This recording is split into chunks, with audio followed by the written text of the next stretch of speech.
and to help you expand, learn, and grow. And we came up with a very simple mission statement. That mission statement is to bring back the lost art of genuine human connection.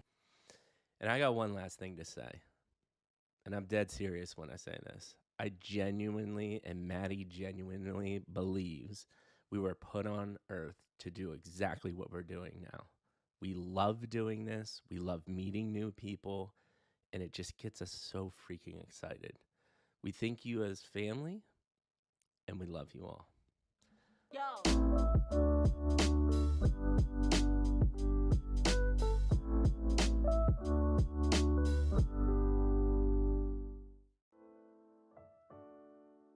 So, at the base and the heart of midlife crisis, not gonna lie, it's Mikey G and Maddie Mintz.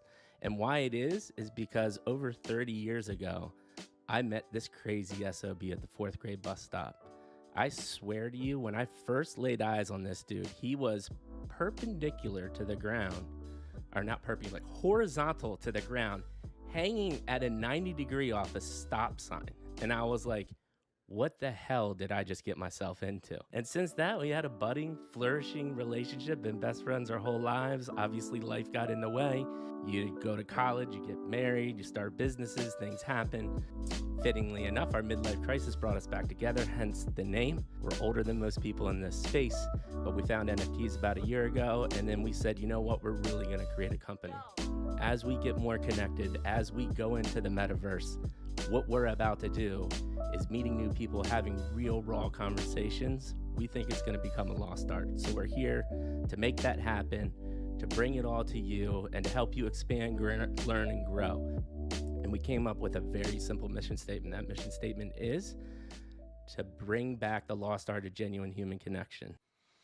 And I got one last thing to say, and I'm dead serious when I say this. I genuinely, and Maddie genuinely believes we were put on earth to do exactly what we're doing now.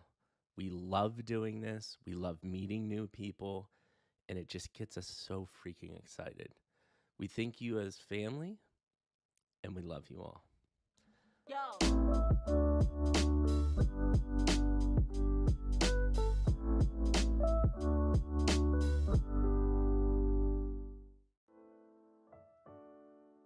So, at the base and the heart of midlife crisis, not gonna lie, it's Mikey G and Maddie Mintz. And why it is because over 30 years ago, I met this crazy SOB at the 4th grade bus stop. I swear to you, when I first laid eyes on this dude, he was perpendicular to the ground, or not perpendicular, like horizontal to the ground, hanging at a 90-degree off a stop sign. And I was like, what the hell did I just get myself into? And since that, we had a budding, flourishing relationship, been best friends our whole lives. Obviously, life got in the way. You go to college, you get married, you start businesses, things happen. Fittingly enough, our midlife crisis brought us back together, hence the name. We're older than most people in this space, but we found NFTs about a year ago, and then we said, you know what, we're really gonna create a company. As we get more connected, as we go into the metaverse, what we're about to do is meeting new people, having real raw conversations. We think it's gonna become a lost art. So we're here to make that happen, to bring it all to you, and to help you expand, learn, and grow. And we came up with a very simple mission statement. That mission statement is to bring back the lost art of genuine human connection. And I got one last thing to say, and I'm dead serious when I say this. I genuinely, and Maddie genuinely believes we were put on earth to do exactly what we're doing now. We love doing this. We love meeting new people, and it just gets us so freaking excited. We think you as family, and we love you all.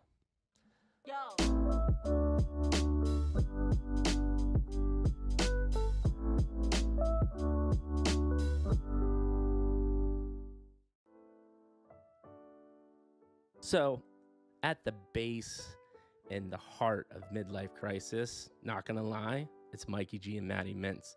And why it is because over 30 years ago, I met this crazy SOB at the 4th grade bus stop.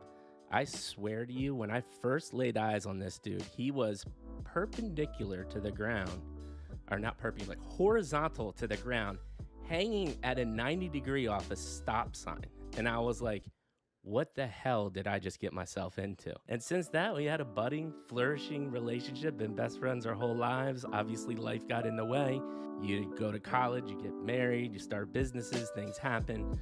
Fittingly enough, our midlife crisis brought us back together, hence the name. We're older than most people in this space, but we found NFTs about a year ago, and then we said, you know what, we're really gonna create a company. As we get more connected, as we go into the metaverse, what we're about to do is meeting new people, having real, raw conversations. We think it's gonna become a lost art. So we're here to make that happen, to bring it all to you, and to help you expand, learn, and grow. And we came up with a very simple mission statement. That mission statement is to bring back the lost art of genuine human connection. And I got one last thing to say, and I'm dead serious when I say this. I genuinely, and Maddie genuinely believes we were put on earth to do exactly what we're doing now. We love doing this. We love meeting new people, and it just gets us so freaking excited. We think you as family, and we love you all.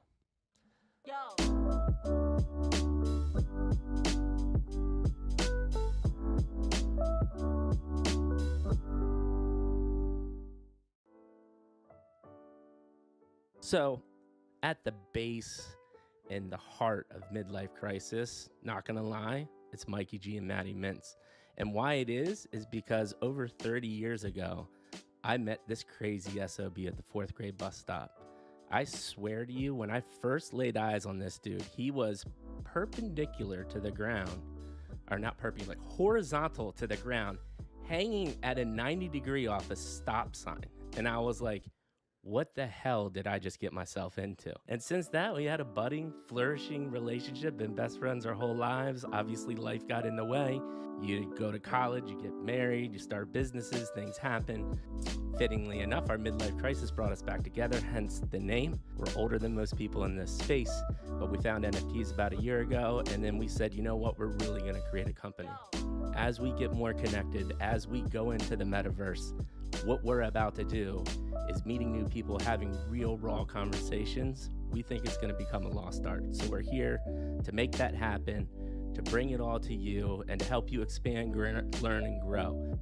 And we came up with a very simple mission statement. That mission statement is to bring back the lost art of genuine human connection. And I got one last thing to say, and I'm dead serious when I say this. I genuinely, and Maddie genuinely believes we were put on earth to do exactly what we're doing now. We love doing this. We love meeting new people, and it just gets us so freaking excited. We think you as family, and we love you all.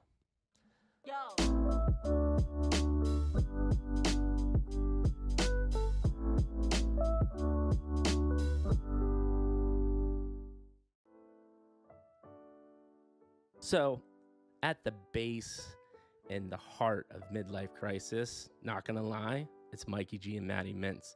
And why it is because over 30 years ago, I met this crazy SOB at the 4th grade bus stop.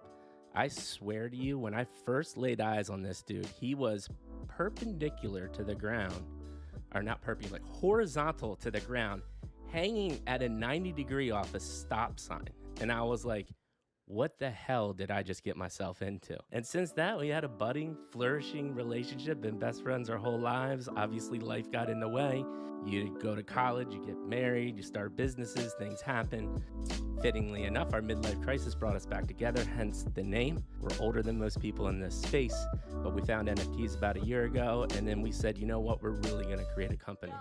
As we get more connected, as we go into the metaverse, what we're about to do is meeting new people, having real, raw conversations. We think it's gonna become a lost art. So we're here to make that happen, to bring it all to you, and to help you expand, learn, and grow.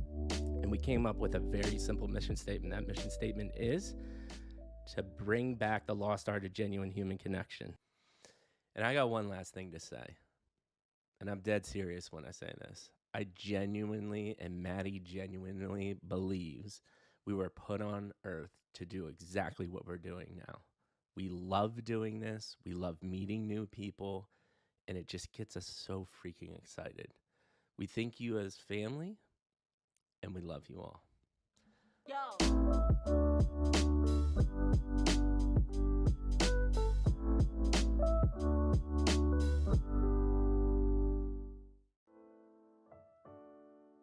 So, at the base and the heart of midlife crisis, not gonna lie, it's Mikey G and Maddie Mintz. And why it is because over 30 years ago, I met this crazy SOB at the 4th grade bus stop. I swear to you, when I first laid eyes on this dude, he was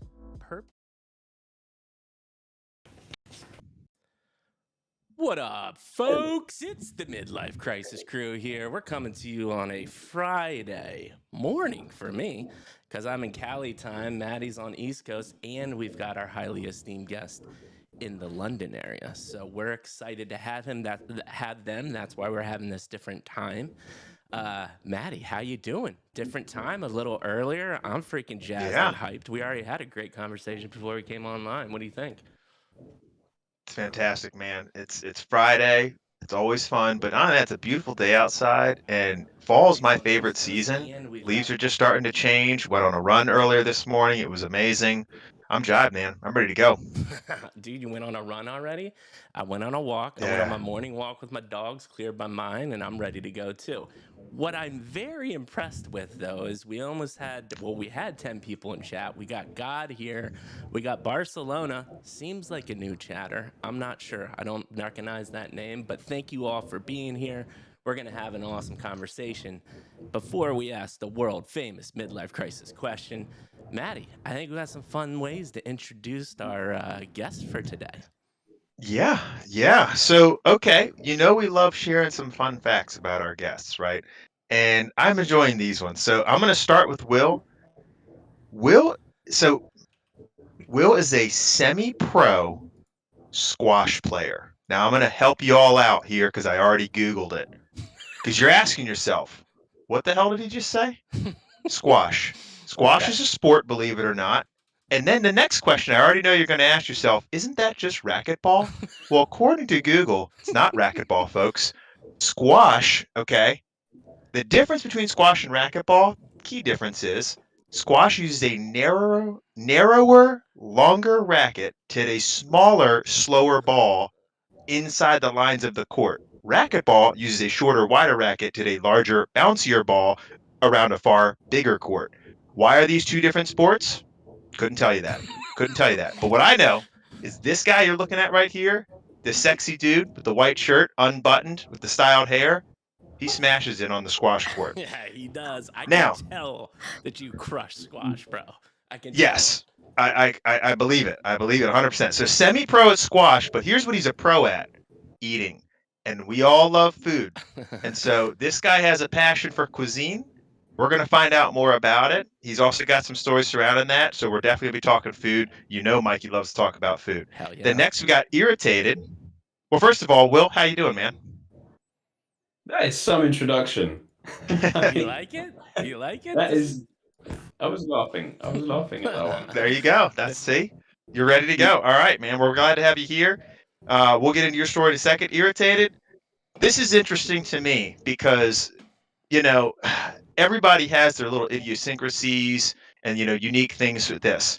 What's interesting to me is that she discovered something about herself as a teenager that most people, I feel like, probably would have known maybe a little earlier, and that is that she is missing a knuckle. Mm-hmm. Said it right, a knuckle. Yeah. So think about how often you see your hands, and imagine realizing 13 years into life, wait a second, something's not there. That's how she did it. She found out. She's like, you know what? That's kind of interesting. Missing a knuckle. I'm not. I guess that's just like something that happens. I don't know. I got a buddy that's got 12 toes. That's a thing, right? He? So maybe it's a thing. That's impressive.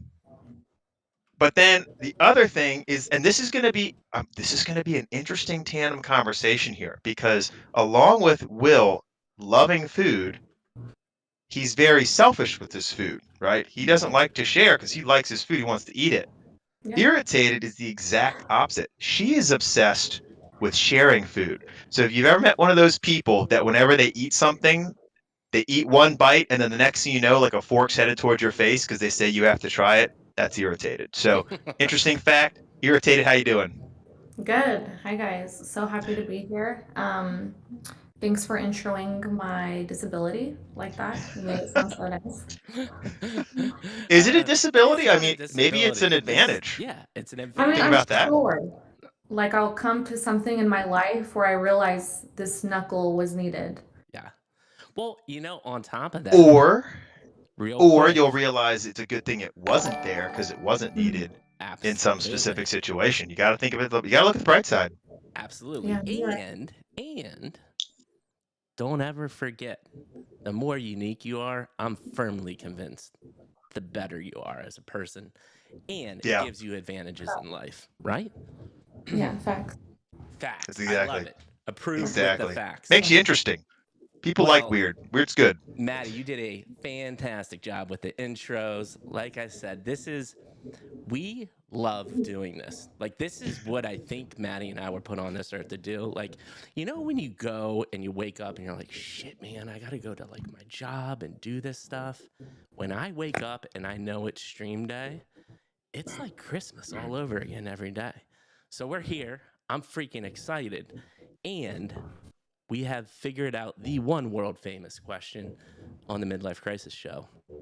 And we're going to start with you, Will.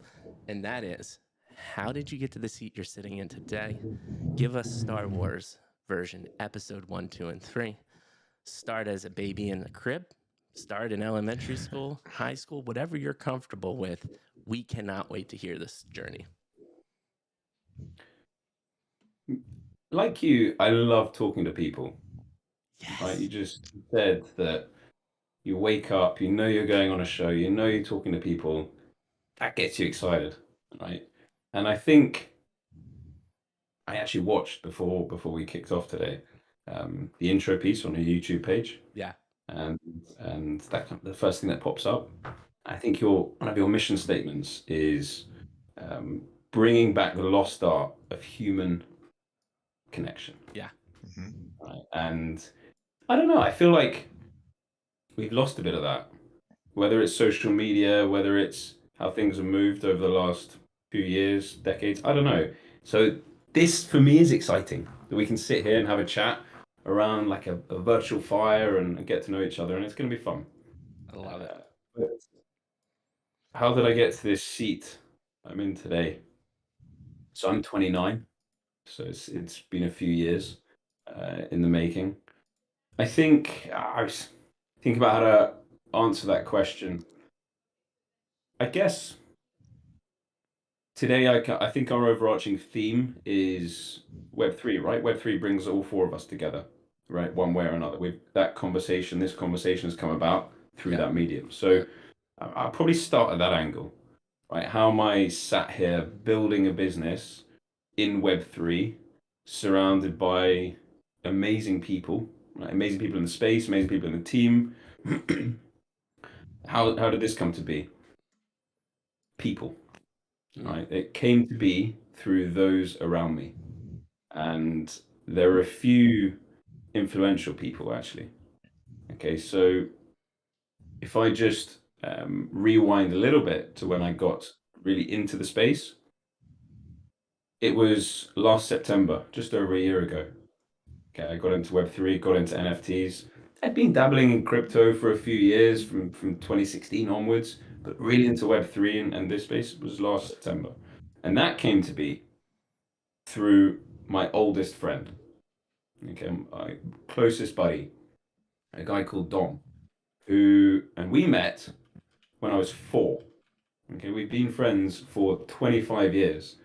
And in 11 months' time, I'm getting married and he's going to be my best man. Okay, so he is super old friend, very, very close. Awesome. And he, last September, we went out one evening, I don't know, went to go and grab some food together. Obviously, I ordered everything. Obviously, I didn't share any of it, all to myself.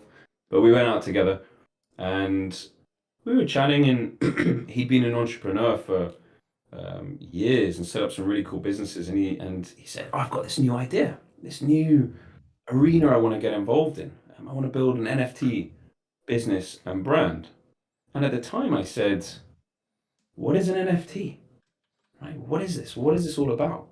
And when we discussed and really unpacked everything together, and watching and joining him on the journey of building that brand over those 4 months until they launched it, I knew this was where I was going to be. Okay, I knew this arena was the arena that I wanted to operate in.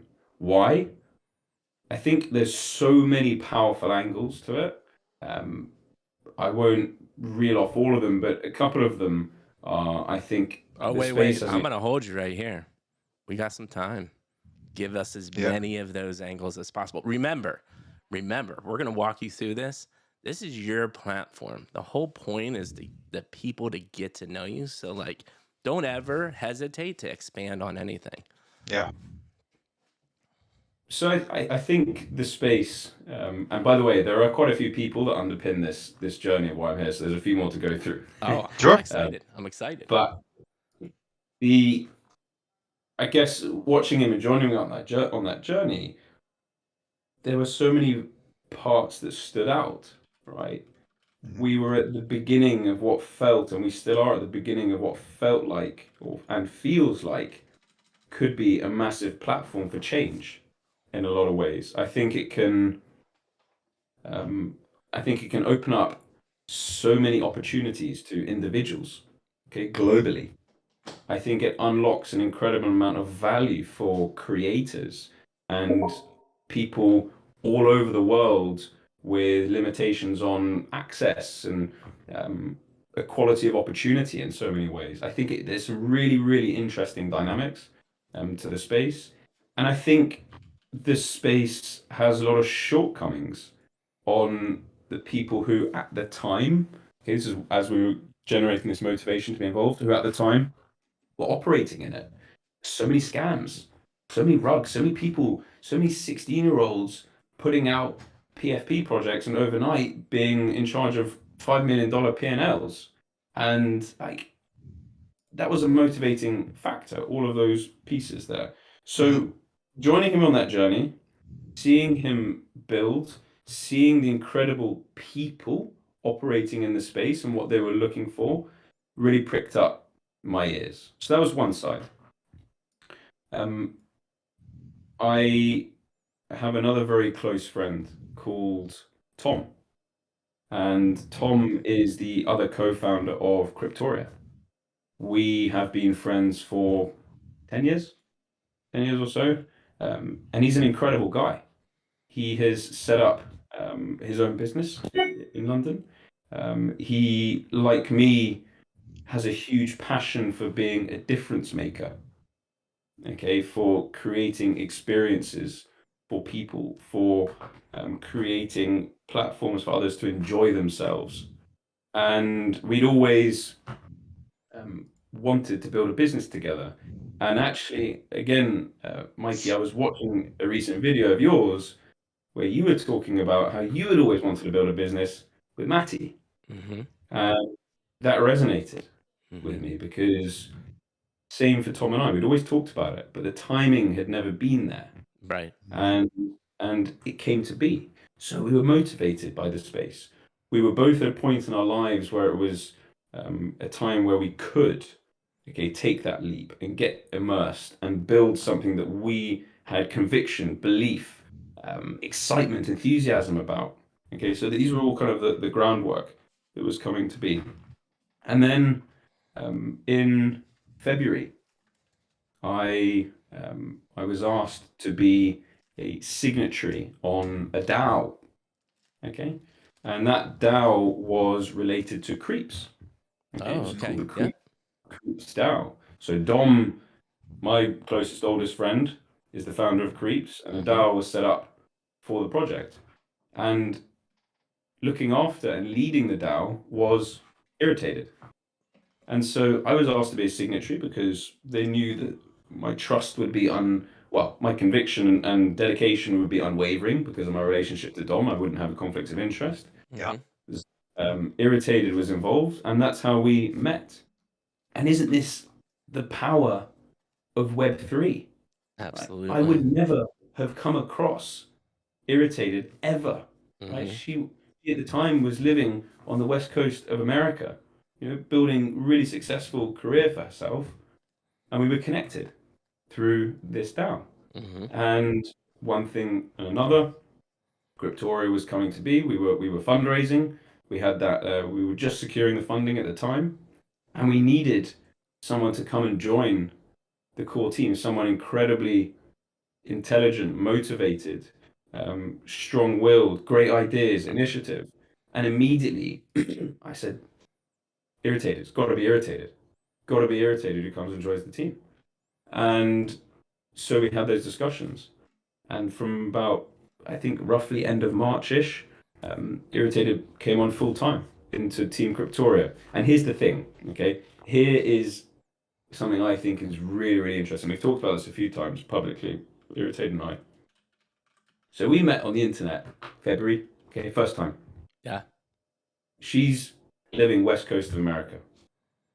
End of March, roughly, she comes on full time into the team. Tom, Irritated, and myself. Plus all the engineers, plus the community team that built over the time, but this is here in the office.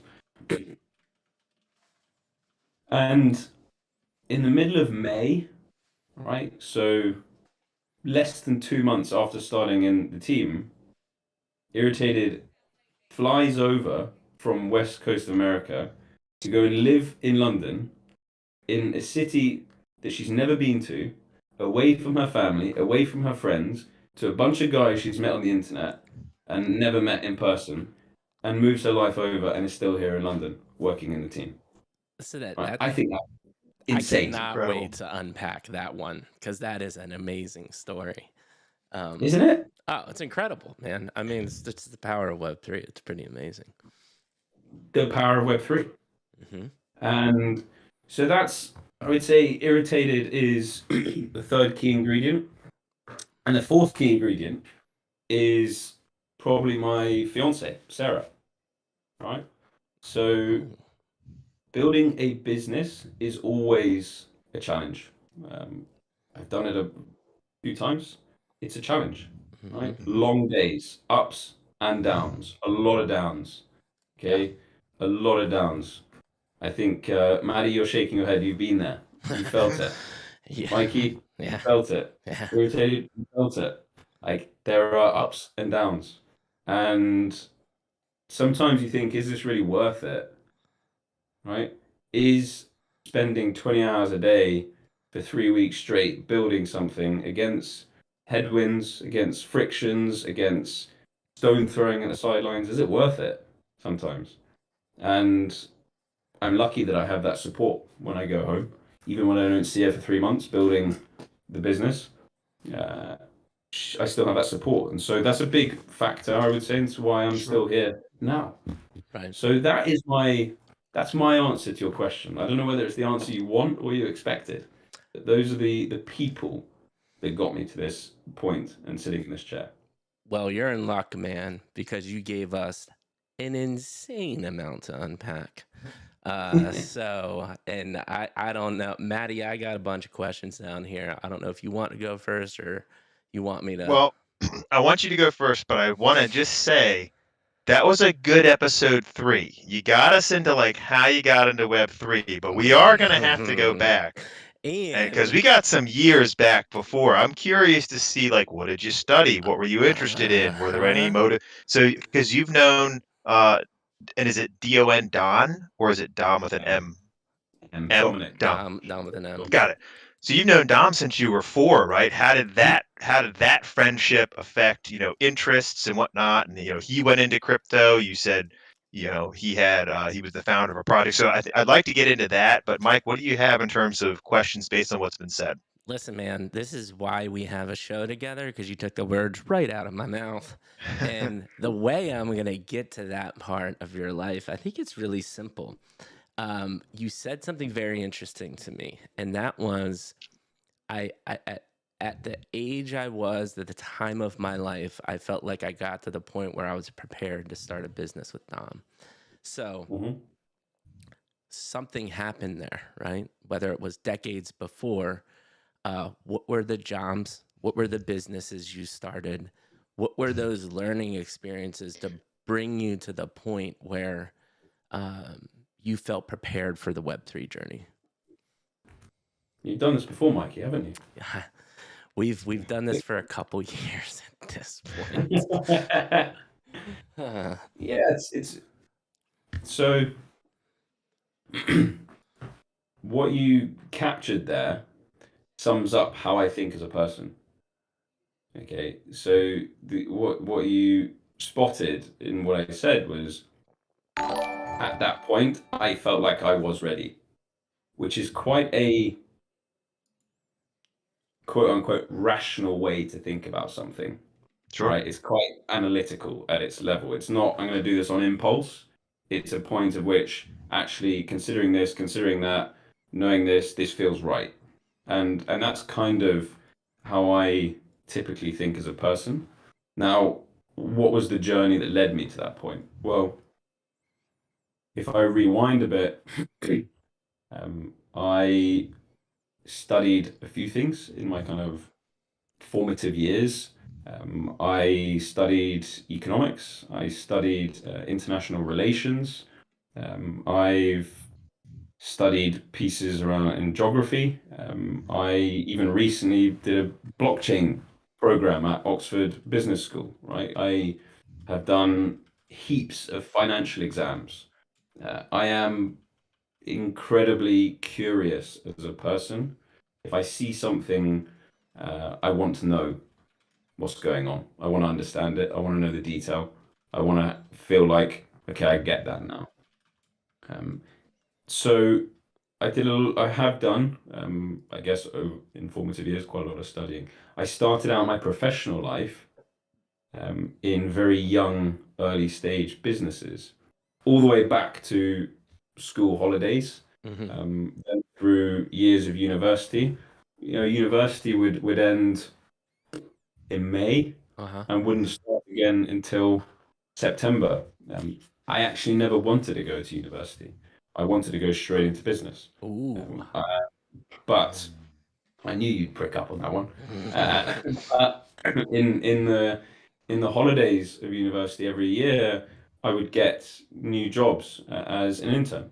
Okay, I would go to in the first year it was a business called the Yacht Week. You can look it up. They curate really, really cool experiences for people in their 20s in Europe. You join forces with like 8 or 10 people, friends. You pay, it's usually around, in dollars terms, $400 or $500 for a week. And you go around the Mediterranean to like different parties every single night. And it's nuts. That sounds nuts. Like, it's nuts. There's 3,000 people each week just going around at different parties, and it's crazy. So that was one I did one summer. Another summer, I joined a business that started in April or May of that year, and they wanted to completely disrupt how airport luggage was transferred with technology. So mapping systems, tracking systems, about how it was delivered and kind of scaling that off the ground. I did all sorts of weird and wonderful young early stage businesses. And that was for a period of time. And I then flipped onto the other side. And I joined a VC in London, right? And what we did was we backed businesses that I'd spent time in. So we were looking for young, early stage, cutting edge, pioneering businesses and people. And we went and we backed them. Okay, we backed them financially, and we brought them in-house for our own services. So we had like in-house teams that would help them scale marketing, legal, finance, whatever it might be that they were in need of, and we helped them. And that's a big thing that's ingrained in my DNA, is helping others. And so that was a big appeal. So I did that, and then I moved over to a business here in the UK called Nutmeg. Now, Nutmeg's an incredible business, like really, really incredible business, and this has been a big motivator in funny ways to why I'm in blockchain. So what we did was If you rewind a little bit to 2008, and there was the crash, Mhm. and afterwards interest rates went to zero, Right. and everybody who had cash in the bank no longer got anything for it, and there was no other options for your savings. You just sat there gaining zero, and in real terms losing money. Right. And for those who had a lot of cash, there were services. You could pay people to look after your money professionally. That's great for them. But for the vast majority of society, there weren't any other options. And so what we did was we built a platform that meant no matter who you were, no matter whether you had £50 or £50 million yourself, Mm-hmm. you got exactly the same level of service to have your money professionally managed and overseen, and over time grow. And instead of getting zero, make a return on your investment. And it was fully transparent. It was fully honest. You can look it up. It's called Nutmeg. It's an incredible business, and we built that. And the slogan of that was democratizing access to investment management. That was our slogan, right? And we built that business to have 150,000 people there, Wow. and we had 150,000 clients, and we sold that business. It was bought last year by JP Morgan, okay, big US company. Yeah. And at that time, that's when I left. That was actually last September, Mm-hmm. and that's when the whole blockchain Web3 immersion started. So to tie all of that into your question Yeah. of why did you feel ready Mm-hmm. to do it? Why did you feel ready to do it then? I'd always wanted to build what is purely my own business, Mhm. right? Not building with others, right? And being Right. accountable to all over here, but to have me. And Mhm. I think that comes from a few areas.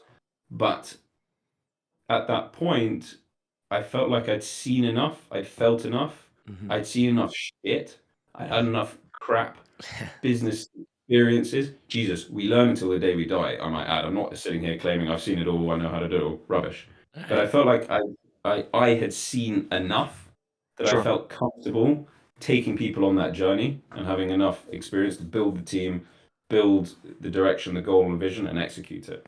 And Dude, that's why then. listen, Maddie, I'll let you ask a question. I just got a couple quick comments. One, you used the term pricked me up.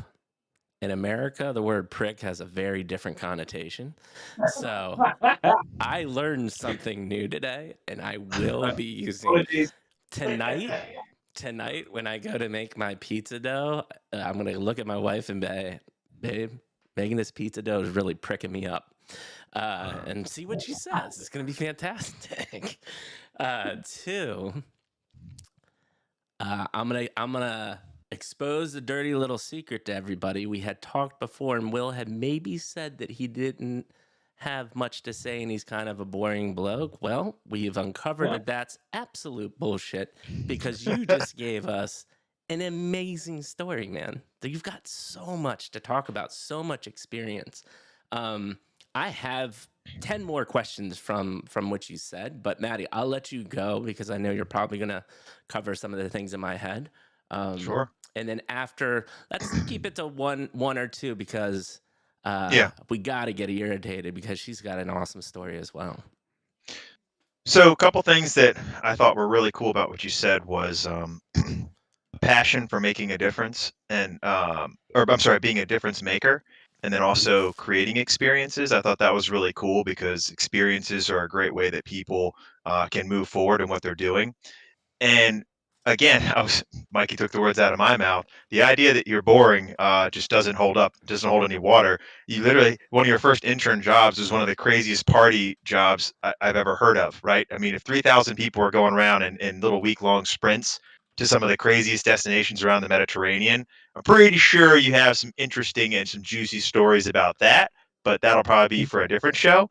But then to go from that and then to move through, venture capital, learning how money is lent. You got a tremendous amount of skills that basically you were able to hone and develop and learn between those times at university, right? And you then took those into what you're doing now. And I think that's one of the main key differences between people who are successful entrepreneurs is I keep telling, and honestly, really even just as employees, right? People think that you have to have these milestones. I have to have this degree. I have to have this certification in whatever it might be. And I'm not saying that that's not important, but at the end of the day, when I'm hiring people, I need to know that you have skills that are valuable to me and valuable to what we're trying to accomplish, right? And a lot of those skills are not necessarily tangible, right? Can you talk to people? You know, are you a normal person? Are you friendly to talk to?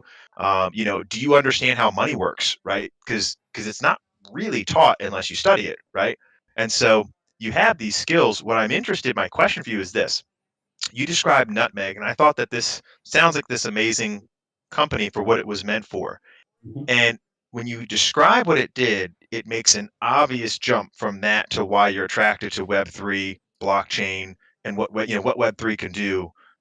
Because that same thing, right? It creates an equal opportunity whether you have one Ethereum or whether you have 1,000 Ethereum, right? And so I see it in immediate parallel there.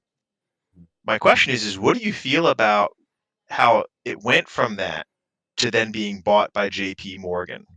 And the reason I ask that is because JP Morgan, I mean, if you were going to talk about a Web 2 thought process, right, you got JP Morgan. I'm not knocking them. It's just, it's where I mean, they're old. They've been around for a long time. Right. But you lose a lot of that democratization, right? When a big parent, mothership picks up one of these small companies, it kind of absorbs them into their way of thinking, and you lose a lot of the freedom and the malleability that you would have there.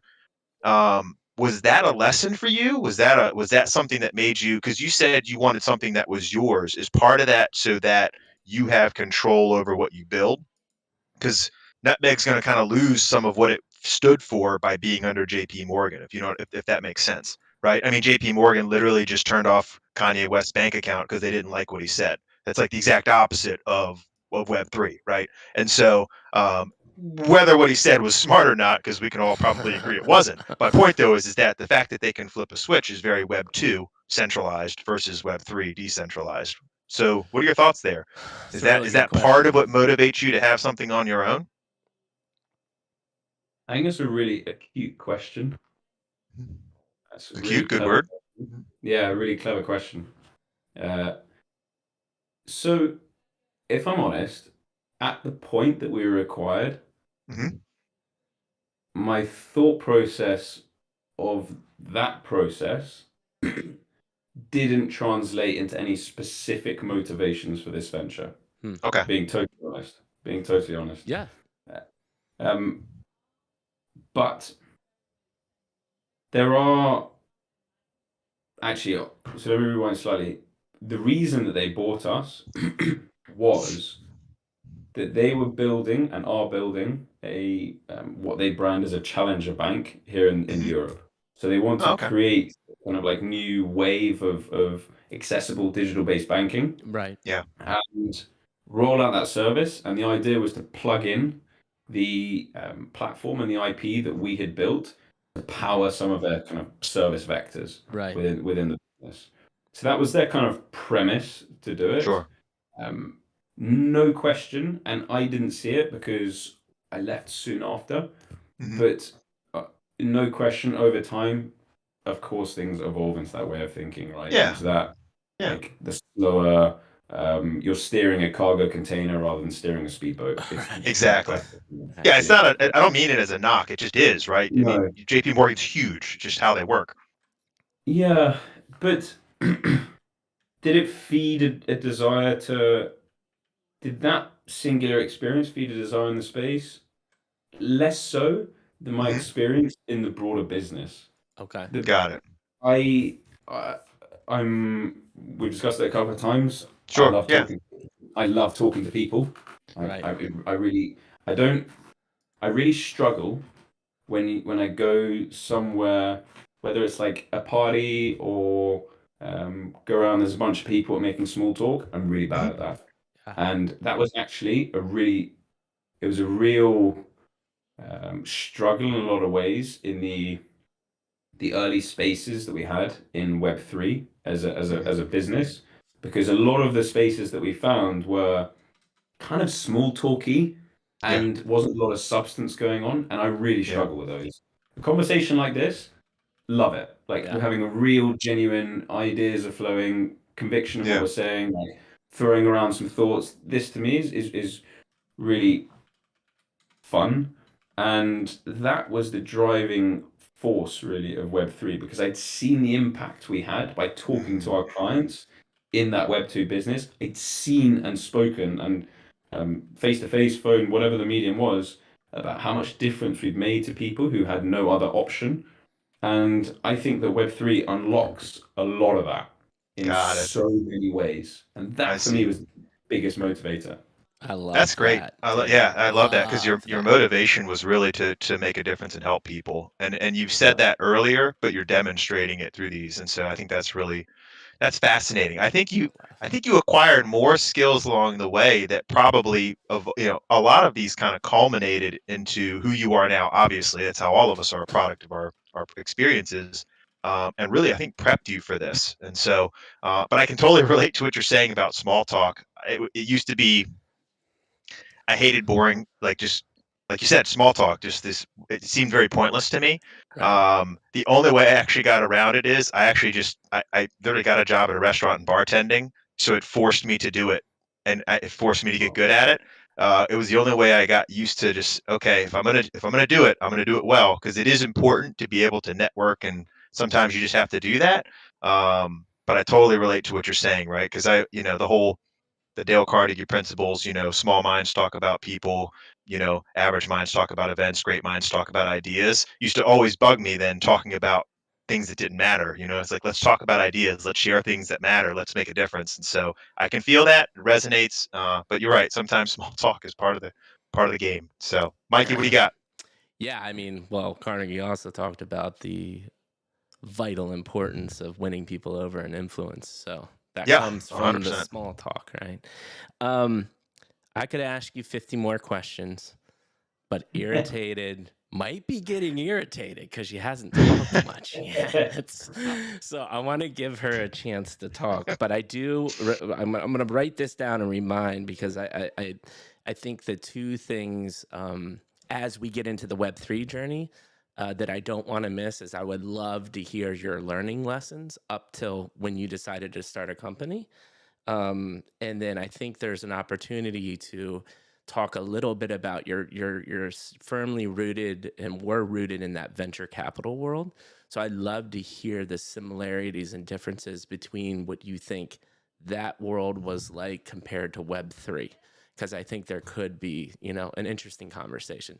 So just think about that as we go to the most amazing Irritated. I'm going to get another beer, Mikey. Yeah, go for Can it, I Do get it. dude. another beer? Go for Do it. another bat. Irritated. One thing before we start, I had heard your name, but I started going through like all of my different Discord servers, and I was like, shit, man, she is everywhere. Like your Oh my name God. is everywhere. You are a freaking goat in the NFT space. I didn't know I was dealing with NFT royalty. So I'm super excited to have the same question for you. And that is, how did you The get to this? dreaded question. Huh? Is that the dreaded question? The dreaded Oh, no, you'll be good. We're going to help you out. Again, Will's drinking a beer. I'm drinking a beer. We're hanging out, having a good time. I've already made you laugh. I saw that. Maddie's already made you laugh. So I know Yeah, you're I know you're having a good time. So yeah, how did you get to the seat? Let's let Will keep getting those beers. I want him to loosen up a bit, and let's really get vulnerable, because this is my one opportunity to get things out of Will, because he's usually always so stoic. Yeah. I wouldn't say he's a 50 Shades of Grey guy, because that's weird to Right. say, but like It could be a That is little quite weird. weird. you get it, right? Maybe Superman, just the Ooh, Superman's not a bad one. Oh, you just got called Clark Kent, man. You're Clark. That's no He's joke. in his Clark Kent. Now, actually, no, he's in his Superman outfit right now. anything goes, right? It's because his Um, glasses are off. and this dude's That's Smart how you siphoning, know. but in a dad way. this In a dude's dad way. siphoning down another Ooh, brewski, which okay. is kind of All making right. me want to drink my second beer as well. I'm gonna be all hanged up, and it's not even gonna be noon on a Friday.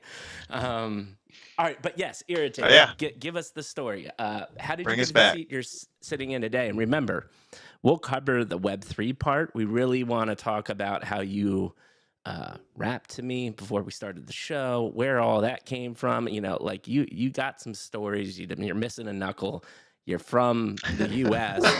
and now you're freaking in London. Like, you got a lot going on. Let's hear it. Okay. How do I think I'm like, okay, I'm gonna say, well, this all starts with my family, but that's cliche. Everyone says it. I want to be No, different. I love that. But But it that's does really start my there. answer. Yeah, I love Yeah. it. Yeah. So I guess how did I get in this chair today? It starts with my mom and my dad. My family is Iraqi and they escaped during the Saddam Hussein regime. They lived on a refugee camp in Saudi Arabia for many years, and they had my sister. Then they were given the opportunity to go to either the UK, Australia, or California. And my dad was like California, San Francisco specifically. So that's where they chose to move. And it was really tough. You know, immigrant parents, they don't speak the language, but they made it by, like, they inspired me. They're everything. Like having not speaking the language, they were raising my sister. They had my older brother. I don't know, there's a lot to learn from them. I feel like I can't put what they are into words. Right. But I would say that's like my perception. I'm just a collection of my parents, my family, my siblings, everything that's happened to me, everything that I've experienced. I'm every person I've loved, every person who's loved me. So that's who I would attribute all of it to. Grew up in San Jose. Uh-huh. Went to school. My parents are very religious, conservative, very strict, and I'm like the opposite. I'm like off the rails, nuts, super open. I would say I'm religious, but a different kind of religious because you have like first generation religious is very different than ethnic religious, specifically with my faith. Great point. Where was I with this? Okay, yeah. So my parents are super religious. Didn't really have traditional schooling. I was in public school up until I got to high school, and my parents were like, don't think high school is a place for a woman. They hear everything of what's happening in America and how open American parents are, and that's just not the things they believe in. They really hold on to their values, their religion, and their culture. And I respect that. It was a hard thing to accept. Like, okay, Right. I can't go to high school with the rest of my classmates. So I did like a charter program and then did mid-college. So I was taking community college classes to get high school credits, which really forced me to grow up in a certain way. Like I don't know, being children of immigrants, you have to grow up quickly. You learn to be an adult at a very young age. And then, being like 15, 16, taking community college with, in my opinion, at the time they were adults. Like when I saw 18-year-olds, I was like, oh my God, these are like real life adults. Isn't it funny when you're younger, like 3 years is a massive difference, but when you're in your 30s and 40s, it really isn't. Those are and really you look at formative college years. freshmen, you're like, oh my God, they're children. Why are people this young in college? It's so weird. Yeah, absolutely.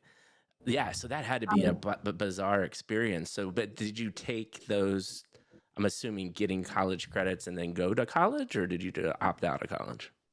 No, yeah. So I went to UC Berkeley, studied molecular cell biology and gender and women's studies. I was working in a lab. My focus was cell and development. And then, college was obviously like such a journey that also molded me into who I am today. The most amazing friends in the world.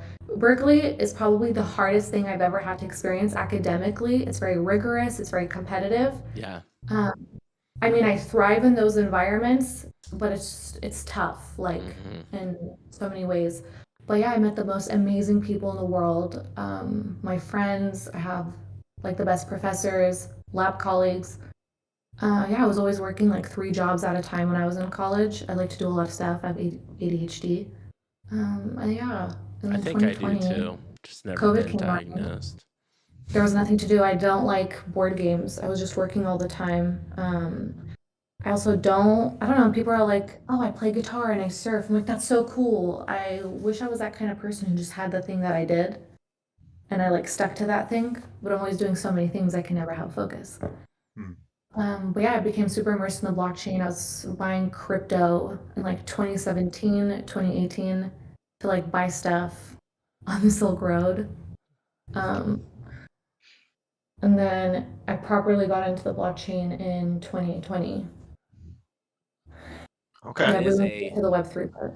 that is plenty enough for us to start going down some pretty interesting paths there.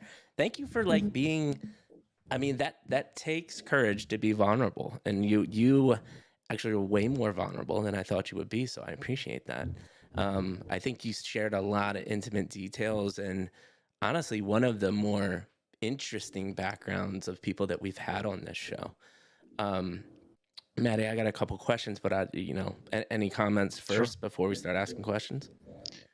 Yeah, I mean, amazing story, and I'm going to be curious to see how these experiences and growing up with the family you had, but from their experiences too, right? Because their experiences bleed into how they taught you and raised you. I'm going to be curious to see how that affected where you kind of where you aimed. And so, ask your questions, Mike, but I have some questions too. Yeah, and I mean, I think that the natural, easy question to go to, and feel free if you don't want to talk about it, but I'm very intrigued by, your parents were immigrants and coming from like a pretty rigorous religious family, and then experiencing American school, which is And a lot. not just American, but Californian school. California American school, which is probably one of the most progressive places in the world. So this is like a massive, just like you're. I gotta Culture shock. imagine you're one person during the day, and then you come home, and the expectations are different. Can you just walk us through that and like kind of the um you know there could be struggles, but there could be positive things, like, what are your thoughts around that? I'm just fascinated about your thoughts on that whole experience. Yeah, it's always like you have two identities, and it's really hard, like when you sit with yourself and you say, okay, I'm like this one way with like my base. I'm always me, but there's so many parts of me that I have to suppress um, with my parents out of respect for their ideas and their beliefs, and then same with my friends because I am still religious. I have a strong faith in God, and in some ways, I have like conservative thoughts, and not politically conservative, but in like ways of living. Sure. So it's just, I mean, I think all of us do it. We suppress certain parts of ourselves. I don't think anyone is ever just them, or maybe, I don't know, I've never had the privilege to be just that, so I wouldn't know. But yeah, it's very different. They are very strict.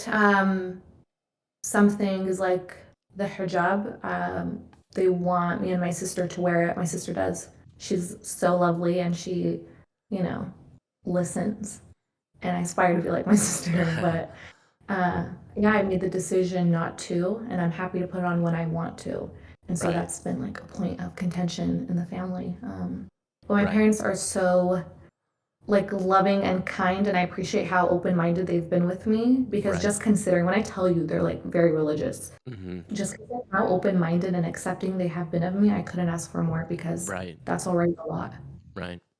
Yeah, and there's something you said there that's Well, interesting, and it's just like almost this family, like you said, and I'm so glad that you started with this, but family kind of trumps perceptions in a sense, right? yeah. They have been more open than I'm sure they ever would have been if they didn't have you as a daughter.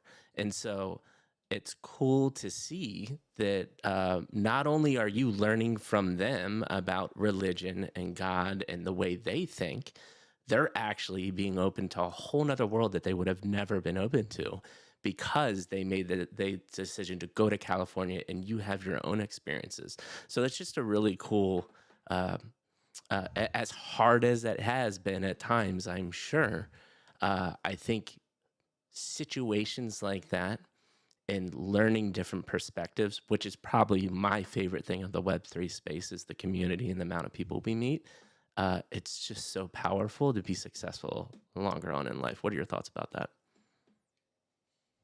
Yeah, I agree. What I love about Web3 is we get rid of so many things that we would have otherwise cared about. Like, I always considered white men to be my lower affinity group. They're people that I don't gravitate towards. It's also like, the California perception about the straight white male. Uh-huh. So that's just an ongoing thing. Like, oh, my lower affinity group, don't really interact with them. If I do, it's, in a professional environment, or it's someone in academia. But with Web3, like, Will was simply a creep's profile picture. I there's so many things about him that resonated with me, and I just didn't know there was a white man behind that NFT. And So like how these things don't matter. And I think about like so many of my friends in Web3, it's like, a 50-year-old from Australia, or, someone really young who's an artist who lives in Right. the Philippines. Yeah. That's what's been so amazing. And I Yeah. wish everyone has an opportunity to make friends in that way without all Right. those barriers and boundaries. Dude, that straight up gave me Um, chills when you just said yeah, that. Like, I mean, yeah. that's what way to eloquent way to say and perfect way to say that. We have, and we've talked about that many times on our shows and just in interactions in Discord. You're 1,000% right. You're just, especially when it's through text, right? Because even through voices, accents, things like that can start to bleed through. But we had a guy in our Discord who was from Ukraine, I believe, Mike. Yes. And it's like he was just using Google Translate. We had no idea he didn't even know English. Right. We were just talking, and it was just fantastic because it's like we got to know this person who it's just a profile picture, right? Right. And then finally he's like, yeah, I'm sorry, I actually don't know English. So, we Yeah. have to talk through this text because it's the only way I can understand what you're saying. And it just blew my mind what that can do for us. I Right. mean, that's just incredible to me. And I agree 1,000%, not just between some of the normal kind of social gradients that we have, but also culturally, right? And it Right. really opens up an international world and gives us access to who people are. Right. I think an interesting, just something I wanted to add on to what you said there, Irritated, was your parents being very strict and kind of like orthodox, right? But then still being open enough to be loving and accepting of you is a massive point, I think, as well, because I have some friends that grew up in very strict Christian homes, and I've seen the same thing happen in multiple faith systems, which is that strictness, if they don't leave any pressure relief valve, it usually takes the second generation and ends up kind of pushing them away from it, right? And I think what's interesting is that their love and acceptance has kept you in an arena where you can love the things at your pace that and really kind of come at it the way you need to. You'll grow into it with whatever it is. It'll be yours. It won't be theirs. It'll just be yours. And I think there's something to be said there, just about honestly parenting and mentorship in general, in terms of how that is, because I think it's very easy for us to want to kind of push our ideals very on people very strongly. And I think it's interesting that some of the result of that, because I didn't get that from religion, but I got that from college, right? A lot of professors were like, this is the way you need to think, right? And it's interesting how you also had some of that, and then in your interactions in Web3 behind a profile picture, that kind of broke some of your perceptions that you were taught as well, right?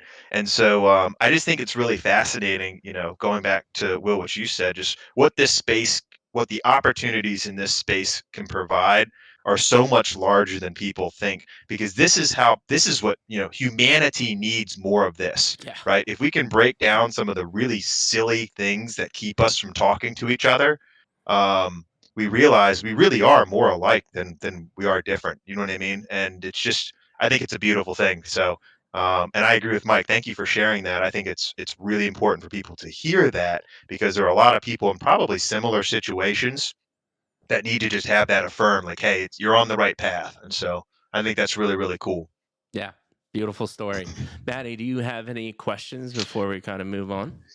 Yeah, I do. So, uh, molecular biology. What got you interested in that? Yes. And by I the way, always those are two studies because you said gender studies, or was it women's studies? I'm sorry, I heard gender which one. and women's studies and Gender. molecular and cell Yeah, biology. those are kind of like if you were going to have a spectrum, it's safe to say they're on the opposite ends. And so I just think that's fascinating too. I'd love to hear what got you interested in not just that, but both of those simultaneously, because that's fascinating to me. Yeah, I'd say they go hand in hand. Something a lot of doctors, health professionals, people in science or technical fields lack humanity. And I like Well that. gender and said. women's studies, gender and women's studies was just very raw. It's so radical. It throws me off a lot. I don't agree with like everything I learned in my classes. Right. Don't agree with all the theories and things like that, but it was so radical.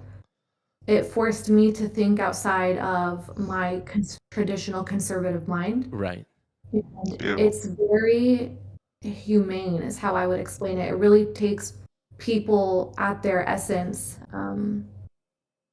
It's very interesting. So I wanted to make sure because my goals in college, I mean, it still is. I want to end up going into medicine. I wanted to go into either like women's health or like maxillofacial surgery.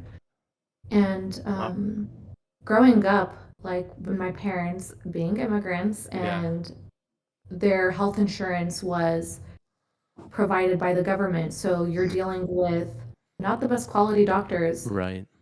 not the best hospitals. And so I'd always go with my parents to translate for their appointments. And I'm like, I hate how they're getting treated right now because it's already a vulnerable thing to be in front of a healthcare provider, you know, being with my mom and she's dealing with something and just the whole entire interactions are just scary. It's terrible. And I wanted to make sure that I'm more conscious of how I am being with people if I, you know, were to pursue medicine. That That's makes awesome. total sense. And I love that. I mean, my first thought that goes to mind is just like Web3 and that mindset as just learning and having different perspectives is such a key to life, right? Will, you said it earlier.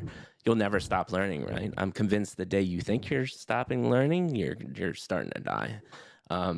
So bravo to you to be able to go through that and continue to pursue different mindsets because it just makes you better.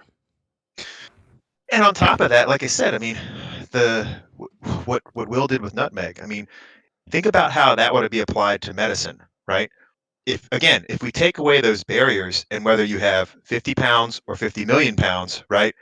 If you were to apply that same thing to medicine, so every patient was treated the same way, right? If all the patients were treated like Bill Gates, medicine would be very different, right? And what I think is really cool is that I feel like Web3 is going to really put you in an amazing place, Irritated, to be able to like bring that to what you want to do in a way that is truly objective and not subjective. And I think that that's again, we win when we get more of that. So I think that's really cool, fascinating. Do you want to come live with me because you just take my ideas and I don't know, you just like talk to me so nice. I'm like, yeah, that is what I was thinking. Well, you know what? The best part is I'm a Discord message away. There you go. We will Love it. come to London eventually. And Oh yeah. we are going to have a freaking blast when that does happen. Oh yeah. But that is actually one of the best compliments that you could give Maddie, because it means that we're doing our job and we're actually doing what we told you we would do, which is get great information out of you and have a good time. So we just appreciate, and that only comes from you guys being vulnerable and sharing information you both have. It's been incredible. Maddie, before we go, because I think we can shift on to the Web3. Yeah, let's do it. You comfortable with that? I'm actually going to start with you, Irritated. I'm fascinated to hear. So you said you started trading to buy stuff on the Silk Road, which heard of it, have no clue how it actually works. Listen, we're called midlife crisis for a reason. Believe it or not, Maddie and I are 41 years old. So we're older than most people in this space. So just even describe the Silk Road to me. I have no clue what the hell that is. And talk about from going from the Silk Road to, which I'm really intrigued at. I think I knew you were related to Creeps, but I did not know that you were managing basically their DAO. So Yeah. buying stuff from the Silk Road to being a major owner of a very well-known NFT project is an interesting story to me. Oh yeah, let me clarify too, regarding the DAO. DAOs are started by the community, so they don't have any official affiliation with the project, but it was created to Okay. support and enhance the Creeps ecosystem. Right. Just have to give that disclaimer for people who come for my neck on the stream. No, But that's a yeah, great Silk Road, disclaimer. you use like browsers. So ever since, I'm a very, very, very curious person. Yeah. And it's like to a point where curiosity almost killed the cat multiple times. Yeah. I just want to get into everything. So ever since I was younger, I was like playing RuneScape. Loved making friends on RuneScape and like the avatars. I think I even had a crush on someone in RuneScape. He was like a level 72 and he had like this blue armor. And it was Internet great. love, baby. Internet love. And then yeah, so the Silk Road is cool because you don't know who's behind the screen. You know, Yeah. everyone is like anonymous, they have aliases, they always had like cool cartoon profile pictures or logos or symbols. Mm-hmm. You know, let's say I'm buying a pack of blueberries on the Silk Road. I don't know who it is and I don't know if I can trust them. So that was like the fun of it all and the surprise. But then you learn who you can trust. Even though these first people are like anon, Yeah. they like develop reputations for themselves, which I always thought was so cool. Yeah. So I guess Web3 is it's like a vanilla Silk Road. Yeah. Yeah. Because there is still, I mean, a year or two ago, it was definitely more Silk Road-ish. It's finally getting to the point where people are sick of getting scammed and losing their money. So more of this, right? Video conversations. But you could buy anything you wanted on the Silk Road, and it was completely anon, is how it worked. Yeah, you would send them crypto. Yeah. So And you what get was the that? rest, Was it Bitcoin? Was it correct. Ethereum? What was it? What was it? What? What was the main crypto used? Bitcoin. Bitcoin. Yeah, that's what I thought. Do you see that guy that spent like, was it 15,000 Bitcoin to order pizza? Yes. When Bitcoin was Yes, I nothing? saw Oh my that. gosh. Oh my I gosh. know. That's Burns. burns reading that Mike. article. So, Mike, if you think of the Silk Road is like anonymous Etsy, but before that, it was when everybody said the dark web in terms of like why Yeah. people were using crypto, Yeah. the euphemism became the Silk Road. That was a much nicer way of saying you can buy and sell anonymously, really anything, truly anything. And so that's kind of how it evolved into it. Just so if you get the idea of what's going on. Yeah, I mean, I had a general concept. That was just interesting to Yeah. hear what Irritated said. Irritated, I'm Yeah. gonna have to take this Love it. offline because I want like an actual demo of how it worked. Yeah. Do you sell with a Tor browser? Fantastic. Set me up. I'm ready to go. So Silk Road, we're trading blueberries. Don't know if I can trust to buy blueberries from this person. To Web3, what does that process look like? During COVID, I was working from home and all I was doing was working. I was worried of like going to see my parents too often because I didn't want to bring anything home. Right. Yeah, I was really into NFTs. I didn't dare and buy one because I still didn't understand. Right. And then in 2021, I bought Wolf Game. I was really into play to earn. Loved Wow. the Wolf Game, the lore. It was an anon team, but they were just so solid. You could tell they were smart. Yeah. Congrats on that. It's been successful. Yeah, Wolf Game is great. I did sell what I owned. After Wolf Game, I bought like a Doodles, and then I was just flipping, but I was flipping big amounts. I had saved up money like from all my years of working. Yeah. Let me talk about my bad financial decisions. Yeah. Yeah, so Wolf Game, and then I got into another NFT project. I ended up spending 50K on like 5 of NFTs from this ecosystem. And it just crashed because there was like a coin involved, liquidity pools were pumping, and I was like, oh my God, this is amazing. I get to like quit my job. And Right. I was calling my friend Aries who got me into it, and I was like, I think you get to quit school and I get to quit my job because this is Oh amazing. no. It didn't last very long. It was like a week long. Right. Yeah. Yeah. Yeah, you learn So, that. Listen, I got scammed by a fake OpenSea help desk agent. It happens. You yeah, get so I figured I so. worked with other people in the community. We're like, okay, how can we support and, improve an ecosystem? So we collectively got together and like strategize on ways of supporting the community, getting more involved. Yeah. So that's what I love so much about DAOs. But it's been a journey. I would say like buying into Creeps in December changed my life. It really did. It's so crazy how buying into one NFT project Yes. completely switched the trajectory of my life. Like, how did these cartoon lizards make me end up in London, Yeah. freezing cold, hanging out with these guys I met on the internet when I was supposed to be in medical school? It's a hard one to explain to my parents, I was but I'm about so to grateful. say, how do you explain that to your family? Mom, I bought a digital lizard. I'm shitting you not. I'm going with a bunch of white dudes to London. Peace. Yeah, I know. I told you, I love my parents so much. They're so open-minded and accepting because I feel like me, being so westernized, and my kid comes up to me and they're like, Mom, there's these two guys on the internet with lizard profile pictures. I'm moving to London. I'd be like, absolutely not. It's not happening. Right. But they believe in me, so. That is awesome. And so That's so cool. before we go to Will, I do have one question, and that is, and I think this is super helpful for our community. So most of our community, I mean, we have our hardcore followers that like they're on Twitter every day and trading, and they understand the NFT world. But there's a lot of people that are newer to it and are learning. I'd love to hear from you because you've had an interesting journey. What are a couple things that like you would share with our community or somebody that wanted to get into NFTs? Like, what are a couple tips and tricks that come to your mind, or things for people to look out for, coming from your experience? What do you mean look out for? Like things to be aware of, or like how to buy into a solid NFT project? I would say anything. Like through your journey, are there things that stick out to you that if you're talking to somebody that is trying to get into NFTs, you would be like, hey, make sure you pay attention to XYZ. Do this, don't do that. Like, a couple bullet points of what that conversation would look like. First thing that comes to mind in NFTs, the friends you make along the way are the best utility in NFTs. Dude, I shit you not. The best utility, hands down. Did you watch our Dex YouTube video?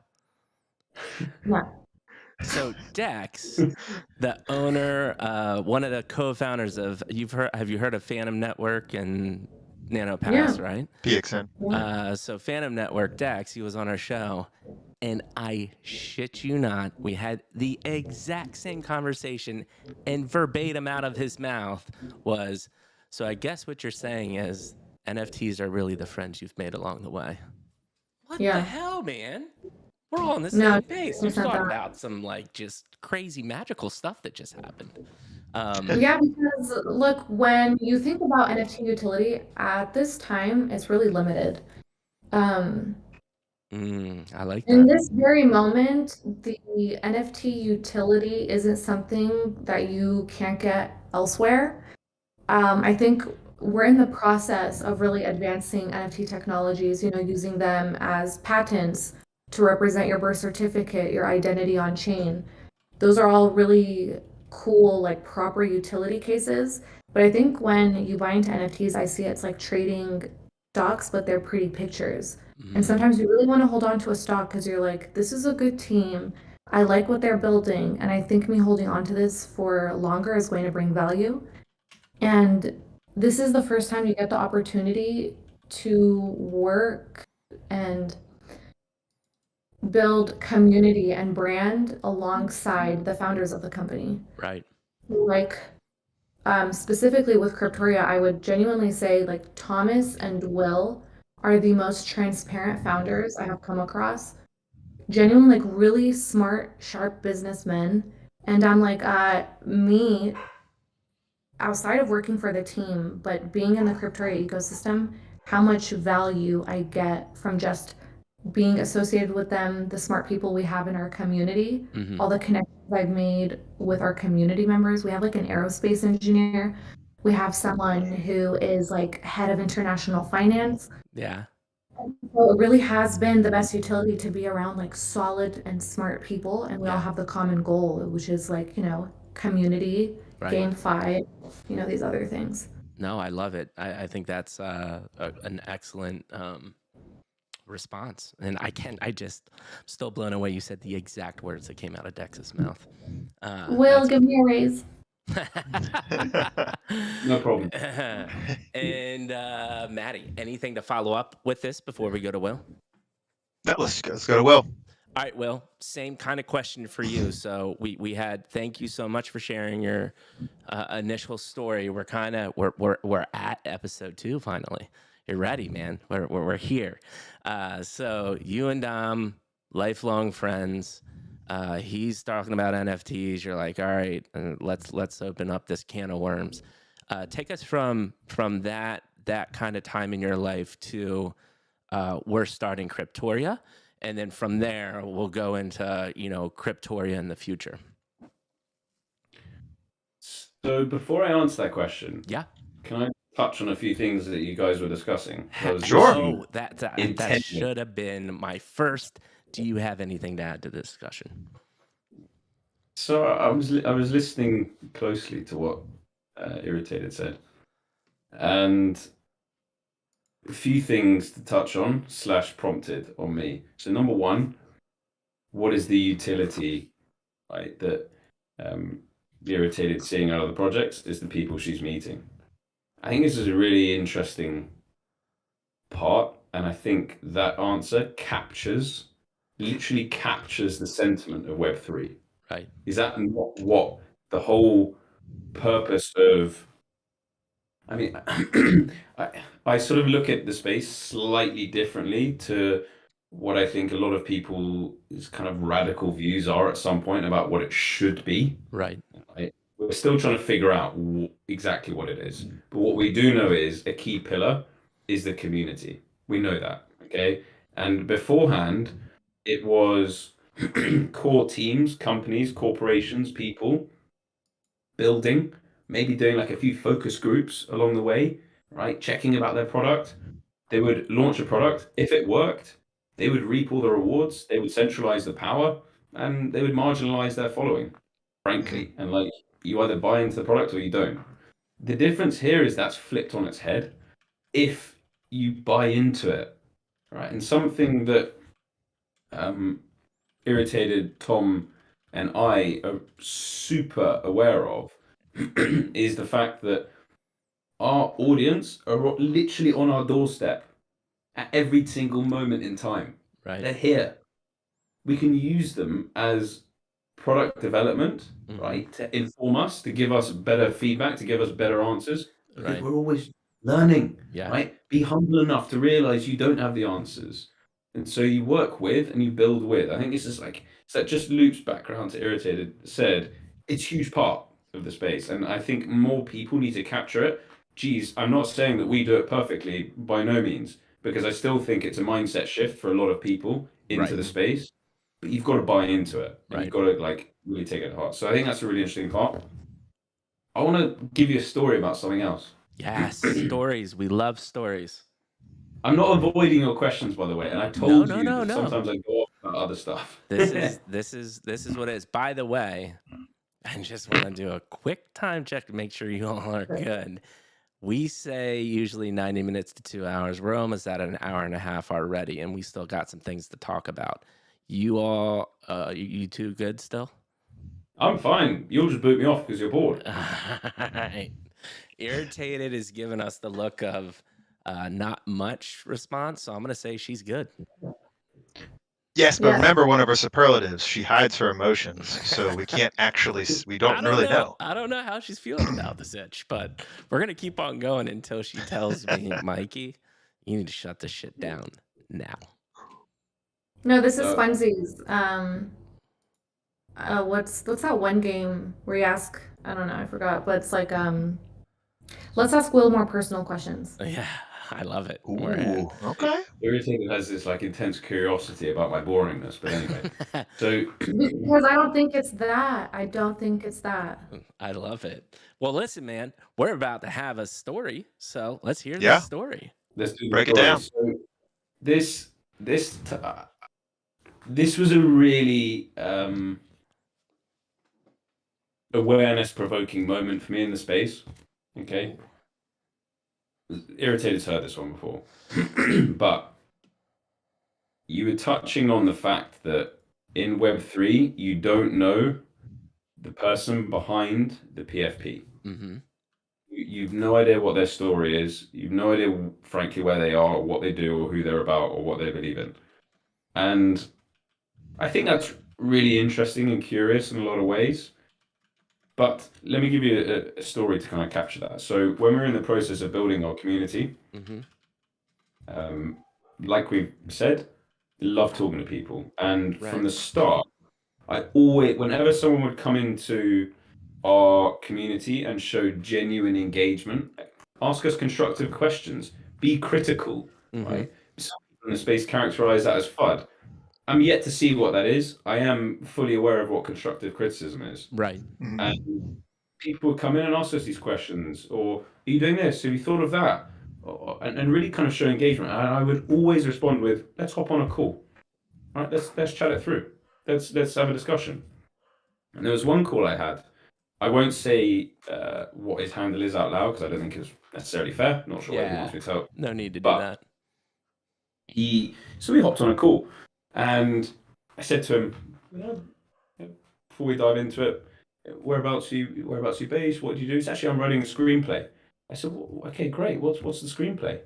He says, well, a big thing for me in life is veterans who leave the army, the military in the US, Mm-hmm. and the associated suicide rates that Right. you see in them. Mhm. And I wanted to write a screenplay about this, kind of really capture that and demonstrate to other people how serious the issue is, which we all know is very serious. Right. And I said, that's a really interesting. I said, that's really interesting. And I'm actually quite passionate about that kind of thing that I get quite interested about. I said, by any chance, have you got a background in the military? He said, yeah, actually I do. I was deployed to Afghanistan 7 times. I said, wow, that's a lot. I said, did you have any, particular experiences there? He said, yeah.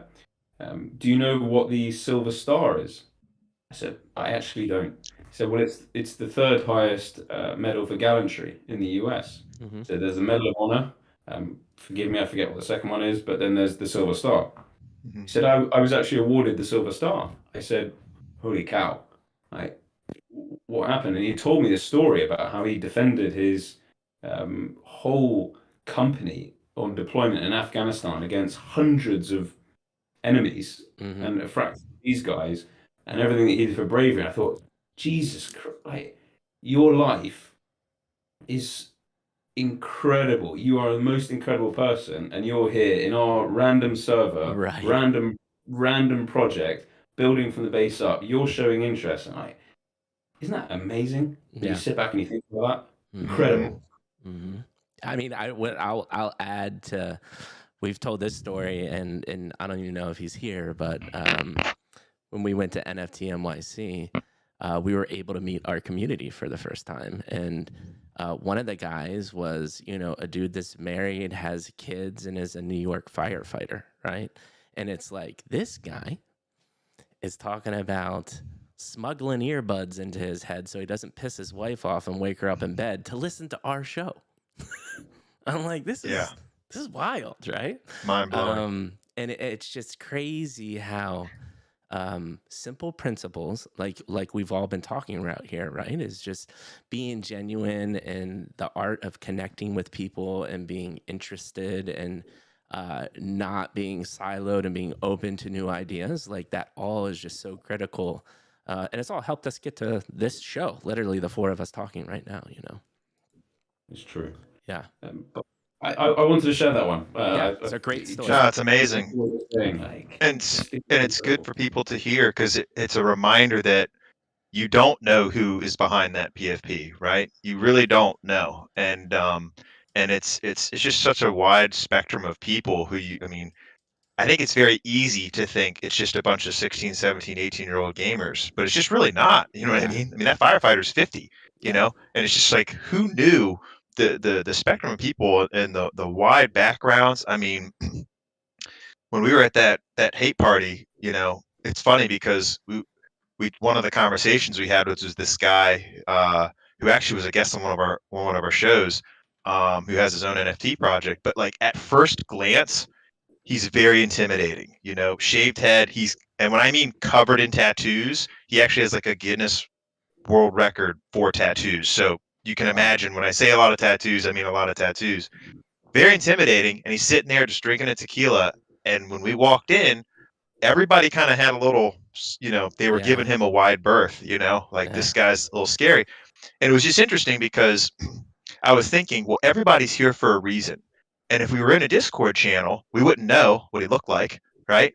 And so that was the first conversation I had. And it turns out one of the most fascinating people, unbelievable entrepreneur, multiple Emmy winner. Like this person is such a crazy story. And I'm thinking, this is just a guy that I would have seen on Discord and had no idea. Right. You know what I mean? And it's like multimillionaire, houses all over, extremely successful, self-made person, and has this amazing charity that's giving back to kids. And it's like, this is amazing. And I agree with you. I think we've all had some moments where it's just, you almost have to take a step back and say, this is an incredible space. The people who are interested in this, it really is amazing. Yeah, I remember when Maddie was like, hey, man, come over and meet this guy. And I looked up and I was like, shit, I'm going to die. But at the same That's what I'm for. You're good. But at the same time, I was like, I know Maddie. He's like 100-degree black belt. I'm good. I know this is going to be okay.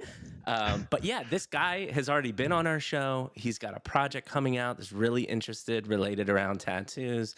We talk, but all three of us talk on a weekly basis. And like that came from just saying hi at the hate party, which meanwhile, he was at the hate party because he owns a penthouse like next to the bar where the party was at. Like that was his reason for being there.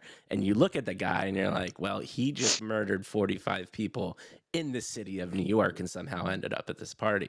But no, it was an amazing time. Amazing person too. And one of the nicest people ever. Like just gentle, kind, genuine, nice person. And it just really is, it goes to show you know, there's power behind the PFP. I'll send you it works both ways. Show and you can check it out. But no, thank you so much for sharing that story. We 100% agree. It's crazy how many things we've repeated, and we do. I mean, listen, that is a product of our show. A lot of success principles. Obviously, not a lot. Success principles are pretty similar throughout many people's stories. What's interesting is your story and Irritated story to get to the same kind of mindset, right? There's just unlimited possibilities to get there. And what I love about what we do on this show is your story is going to resonate with someone in the audience better than Irritated story might resonate with somebody else in the audience. And what I say or what Maddie says, and like that's the power of what we do, right? So I really appreciate you sharing that. But let's talk about you, the man Dom, and how you got to Cryptoria. And by the way, I want to give a shout out to the fact that you guys are obviously amazing, because chat has been popping off with all of Cryptoria fam in there, just so excited that you all are sharing this information, saying how amazing the AMA is going, and like they came out in double digits, so this is really cool. So that is a testament to you're actually doing everything you're talking about. It's not just some front, right? People genuinely love what you're doing and who you are as people, so that's really cool to see. Actually, it's worth taking a minute to talk about community and community formation in the space. I'm really not dodging your question around working with Dom, but this is always what it is for, man. Open discussion. Go for it. So if I rewind to the beginning of the year when we were going out and we were raising our initial funding to build the project, Right. okay, and when we went around to actually building the community, like I've kind of said a few times, the approach is speak to people, Right. pick their brains. What is the best approach? What should we be doing? What shouldn't we be doing? Mm-hmm. And a lot of the feedback we got to community building in this space was purely based around catering to speculation and hype.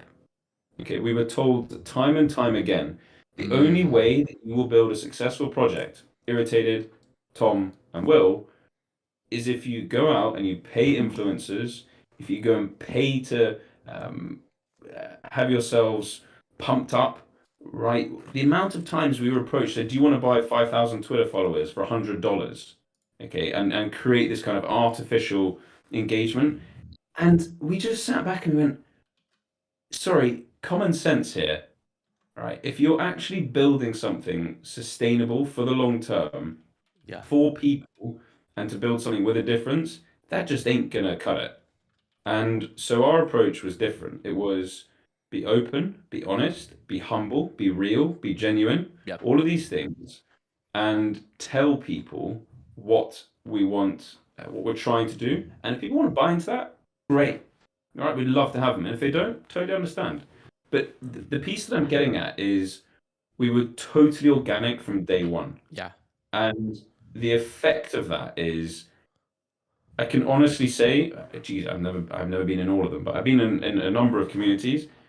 The engagement and the level of engagement, right? The questions that the community ask, the opinions, the suggestions, the criticisms, the feedback, and the honesty is, I genuinely feel incredibly lucky to have those people around us in the community following the project. So touching on your point, see some of the community members from Cryptoria come out. It might sound complacent to say, I don't mean it. I'm not surprised, because they're just the most incredible bunch of people who believe in what we're doing so far, and they're pumped about it. And it's amazing to see them come out. And shout out to everybody listening in. It's great to have you here.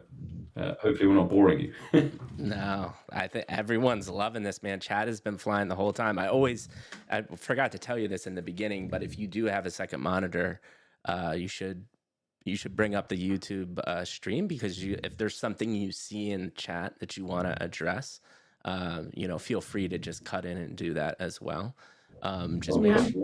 Just make sure to turn your sound down, or else we're going to get some crazy reverb.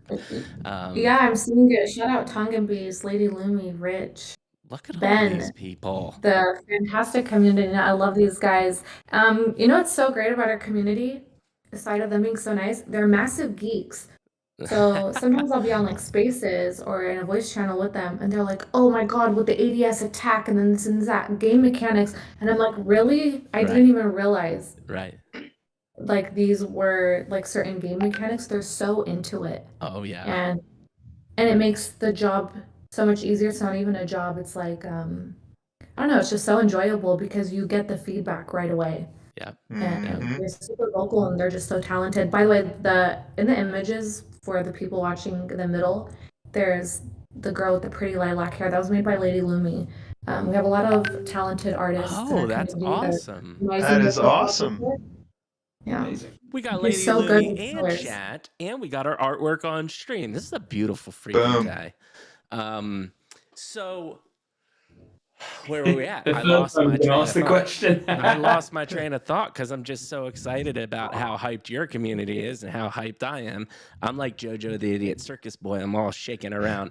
That's a quote reference from Tommy Boy. If you've ever seen that movie, it's a fantastic movie. If you haven't, you need to watch it. But yes, go Dom you to Cryptoria, and then we'll get some Cryptoria talk. So Dom is a lot of he brought the parts of the space that really resonated with Tom and myself to life. right? Gotcha. We didn't, before he presented them to us, before we were with him on that experience, that journey of building his project, and I would talk to him every single day, sometimes for hours, sometimes in the office with him as well during that process, going through the whole build, pre, during, and post mint, and seeing kind of what was working, what didn't work. Right. A lot came from that. Mm-hmm. A lot came from that, and there was a lot of inspiration around how he built his following, which I probably would say is one of the highest conviction communities in the space, if not the highest, in my opinion. Mm-hmm. I think they're the most incredible bunch of people, and I know he spent every waking minute he had building that. Right. To see that side of it, to see the engagement, and to see the power of the space is what really firmly put it on our radar. Gotcha. And that, I don't know whether that kind of makes sense. No, Maybe makes I'm not total articulating sense. very well. Makes total sense. That was very clear to me. It was clear to you, Manny? Mm-hmm. Yeah. It's so that's where the kind of foundation came from. But that, and I'm going to use the word, pricked up our antennas. Okay, you heard it here again. Hell And yes, that's a great term. but then, if I'm speaking candidly, then the kind of the business overlay came on board, Right. and went, all right, these projects are being run as projects in a lot of cases. Mm-hmm. They are, again, we touched on it before, sometimes they are 16-year-olds doing a PFP project, doing Right. 5 million overnight on a P&L. They don't know what to do with it because they never run a business, Right. / they're away. It's terrible for the space. It's Yep. terrible for the name in so many ways. All that part's kind of obvious to everyone. Mm-hmm. And we think, okay, we can see the power and the opportunity here of the space and and how we can create experiences. How do we overlay that with building something sustainable and for the long term and real?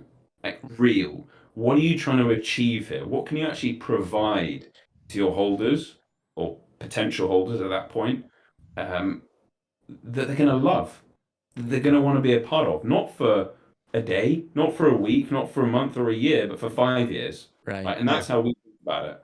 Right. And so that's the foundation, if you like, to how we got to the point of when Tom and I teamed up. And like I mentioned, Tom's a friend of over 10 years now. Yeah. And we had always wanted to start a business together. We'd always talked about it. And everything clicked into place. And we went and we raised some cash. We Right. raised $500,000 to go and build our platform and the vision out. And here's an interesting concept, actually, which sometimes I've mentioned. I actually think our approach of raising $500,000 of funding to build our world that we have in Unity and the platform and the 3 mints and all this kind of the aspects of it and the gameplay, whatever, I actually think it's the wrong approach for Web3. Right? I actually think what we did is not what Web3 is about. So that was a conscious decision to go against that. Yeah. I personally think that Web3 is around democratization of access. We mentioned this a little earlier when I was talking around Nutmeg and how we democratized access to Right. public markets at that Right. time. I think one of the incredible powers of Web3, blockchain and NFTs, is democratization of access to private markets. What do I mean there? Companies, teams, founders, visions, whatever you want to characterize it as. Yeah. But you and I haven't had the chance to buy into that or get exposure to it or be part of that journey, really, until this has come about. You could argue crowdfunding gets somewhere close, but it's not the same. It's not the same, right? And I mean, I love, man, you are just throwing gems out. You've got incredible stories. Like, come on, dude, this is fascinating. And that's exactly what really midlife is, right? Like, we're giving people access, and our goal is once we start making more revenue, we don't make much right now, we're just going to give that back to our community, right? And we're going to give them access to the relationships that we've cultivated that they might not have had an opportunity to do because they have really busy lives and multiple kids and a job and they just can't handle it. But like, we're that gap, and we're going to give them that offer offering for, we just launched our paid thing, and it's $25 a month, right? We're not trying to gouge people, and for $25 a month, we think we can provide that much value, if not more, and it's been working. And that's the exact concept that you're talking about. Not if they're paying to listen to my rubbish, that's for sure. But everybody else is, yes. Well, anybody. So Mikey and Maddie, I gotta ask, so what is the long game for midlife crisis? Ooh, I love that Look question. at her skipping ahead to You're- questions we were going to ask Listen, later. It's cool. I lied to you. We actually have 2 questions for you, and that is one of the questions. Is if do you have any questions for us? Yeah, But no, it's fantastic. we can do that at the end, but we can answer that question as well. Maddie, I'll let you take it, and I'll add on to it.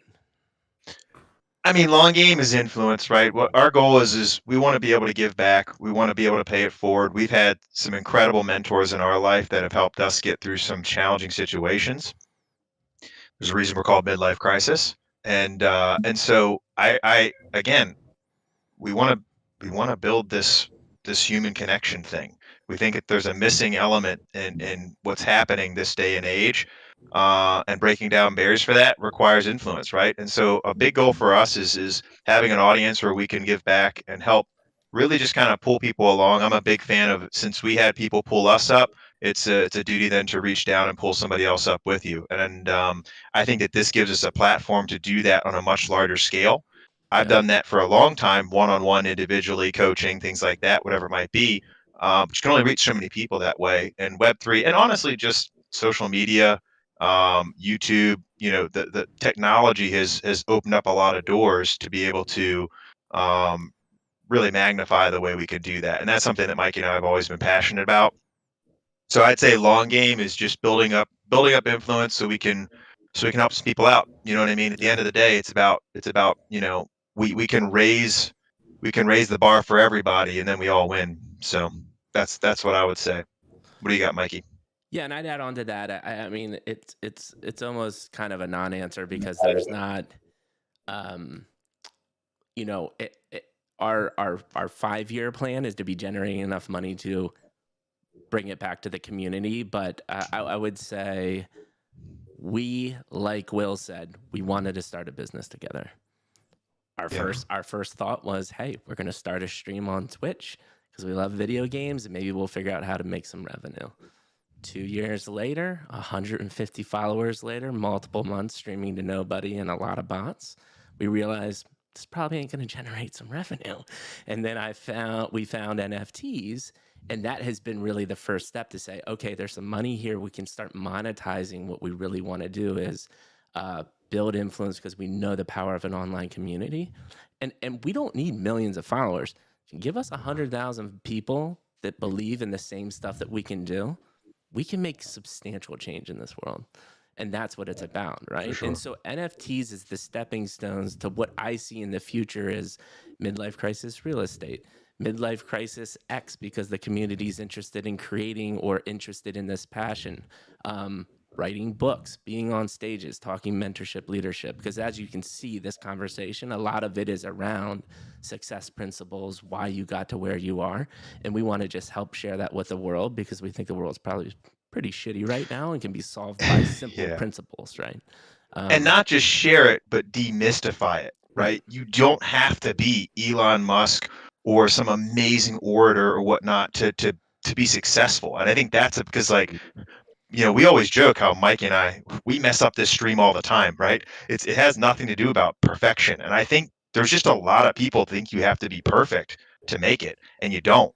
You know what I mean? You can find tremendous success, and part of, by the way, those failures is part of that process. So sorry, Mike, to cut you off, but I know that's also a big part of it is just taking the craziness away from it. Yep. And that's it. I think that's our answer. I don't know if that was clear enough, but that's what we think about a lot. Yeah. That's good. It doesn't need to be so specific because I feel like when people think big, the ideas are usually scattered. Yeah. Yeah. Yeah. Yeah. And I do, we just know, we are firmly convinced after being through our midlife crisis is what's important in life to us. we all know, and we've had many people on the show that have totally agree. We've seen it in real life. If you chase money and trying to just Yeah. build wealth in that purely monetary fashion, you're going to end up lonely and sad, right? So that Yeah. is not the goal. The goal is to do exactly what, and that's why I think it's so literal. I think it's so simple. Some people are like, so what are you actually doing? And we're like, we're doing it right now. We're talking for Yeah. 3 hours with new people, building stories, building friendships. Like, this is what I say at the end of every show. We just had the most unique friendship experience ever. We built a friendship online, and that thousands of people will see for the first time ever. We've really not met each other. And like, that's Yeah. what we're doing and what our brand is about. In real time, you're experiencing it. Yeah. Breaking people out of the matrix. There are too many people plugged in. There's a lot of And people you plugged. shared stories with your background about that, how you got unplugged from things, how your parents, by the way, escaped that. There's a lot of constraints that the world likes to put on us. It's really important to free ourselves and free our minds to get to a place where we can grow in a true and genuine fashion.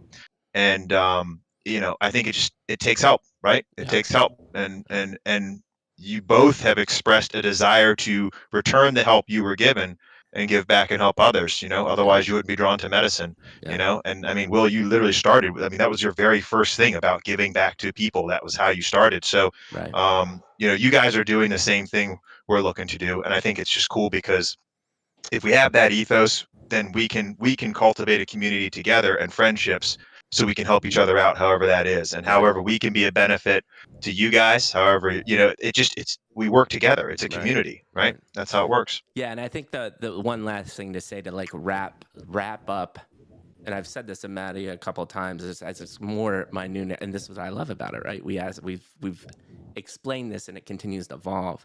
But you boil all that down to, and it's really like it's social capital is what we're after, right? But the right social capital. For instance, someone that was on our show 2 weeks ago, we're working on kind of a mentor program together, right? Would have never in a million years thought that I would find a mentor from this experience. But this dude's insanely successful, built multiple huge businesses. And Maddie and I are humble enough to know that we are not the end all be all, and we can learn from everyone. So, social capital is a concise way of saying that. Humility is so important, and I think undervalued by all sorts of people. I remember even now I see a career coach, right? And a career coach I brought on as someone who has seen all these pieces in their life. They've had these experiences far more than I have ever had. Yeah. So why can't you take their constructive questioning, touch your pressure points, ask you those questions you're not thinking about, check your blind spots? Right. Have you considered this? If you don't have those checks and balances in life, you're missing it. Right. Frankly. 100%. And it's that. And you've got to be humble enough to know and accept that you don't know everything. As much as someone or some people may think they do, right? You don't. And it's really important for people to go, you know what? Okay, let me get all these pieces of feedback and criticism. Let's adjust our approach. Sometimes emotions can get in the way, actually, and I think it takes a while to learn how to filter those out.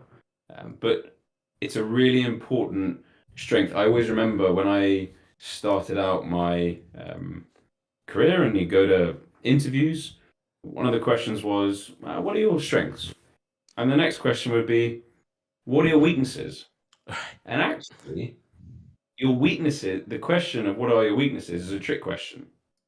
Because it's actually, what it's really saying is, what are your strengths? Because you know they're your weaknesses. You're self-aware enough to know they're your weaknesses. Yes. You are humble enough to admit them, and you're watching that blind spot.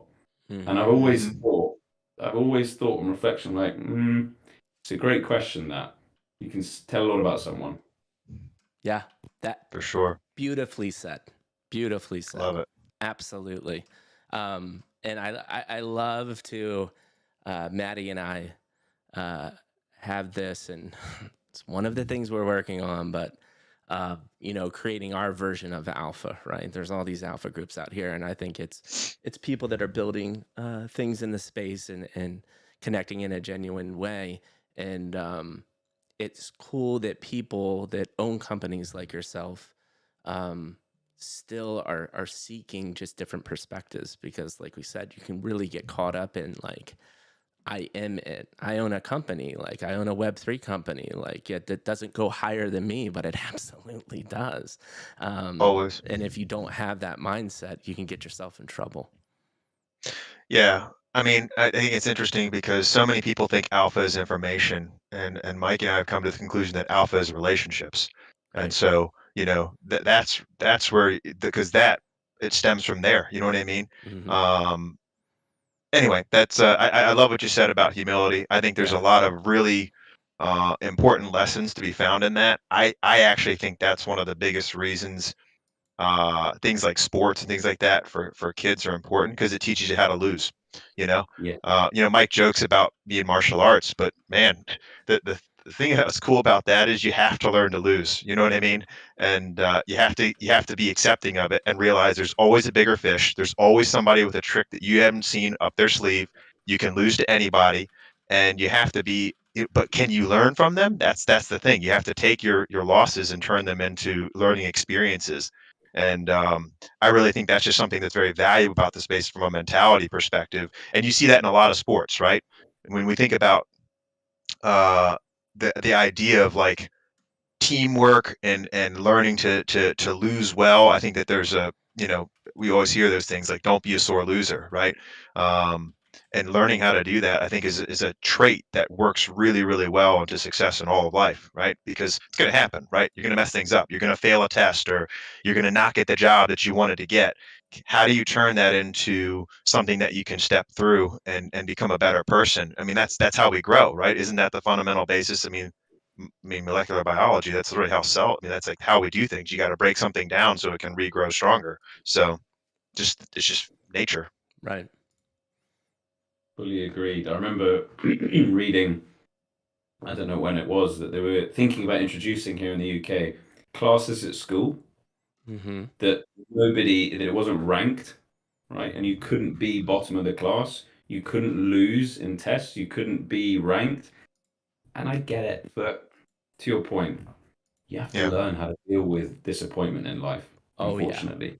Yeah. Yeah. Yeah. Yeah. That's one of the And it's worst things that has happened. Everybody Yeah. gets a participation ribbon now. And it's like, Yeah. hey, I promise you this, when you get past high school, participation ribbons are gone, and kicks Yeah. in the face are more common occurrence. Well, and stop making it about the kids, make it about the teachers. A good teacher should be able to take a loss from a student and turn it into a victory. That's what the skill set of teaching should be about. You know what I mean?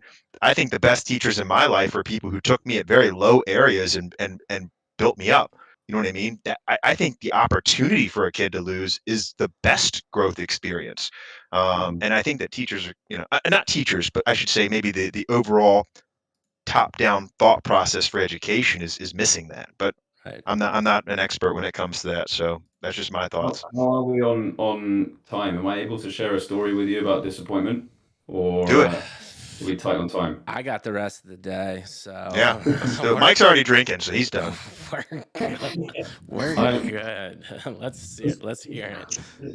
The reason I'm going to share it is because I think it's applicable to people in the space. Zara probably knows the one I'm going to talk about, but just did the docs. Great. I always do it publicly. So, but don't be disappointed. But I'm going to share a story that really captures this part, and it's Web3 related. Okay. Right. So it's about our mint, right? And the day of our mint.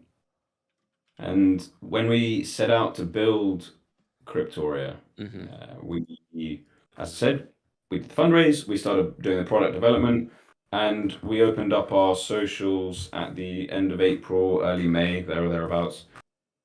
And we started off quite hard, a lot of spaces, getting out there, getting people in, and then we shifted our focus onto the product side because Again, we touched on it. You have to train your way of thinking a little bit to more community, but we kind of defaulted a little bit to our standard approach. We were product. How can we make this product as good as it can be? Make sure it's on time, etc.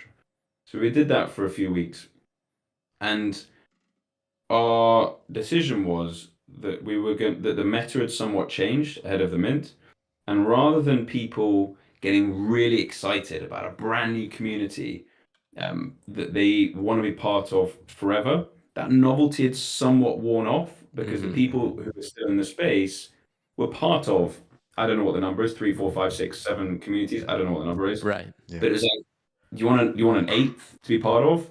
Or do you want to actually find the project that really resonates with you, see if it's something, and then be part of it?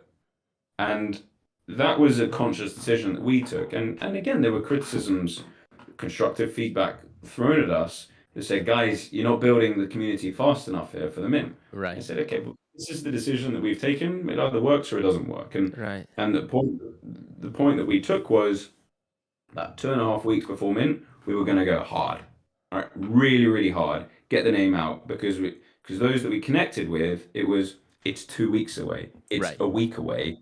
You can feel and touch and be part of and see whether it sticks or not. And that was the approach we took. And what happened was we got to mint and there was sufficient demand to mint out all 10,000 in about 4 minutes. Okay, when we turned on the clock at 6 p.m. When did you mint again? What time? What month? The 19th of August at 6 p.m. UK. And that time is ingrained in my memory. Impressive that you sold that many. It was a free mint. Okay. But still here comes free mints. It's free mints have hard time selling multiple thousands. I mean, it's crazy. So that's impressive.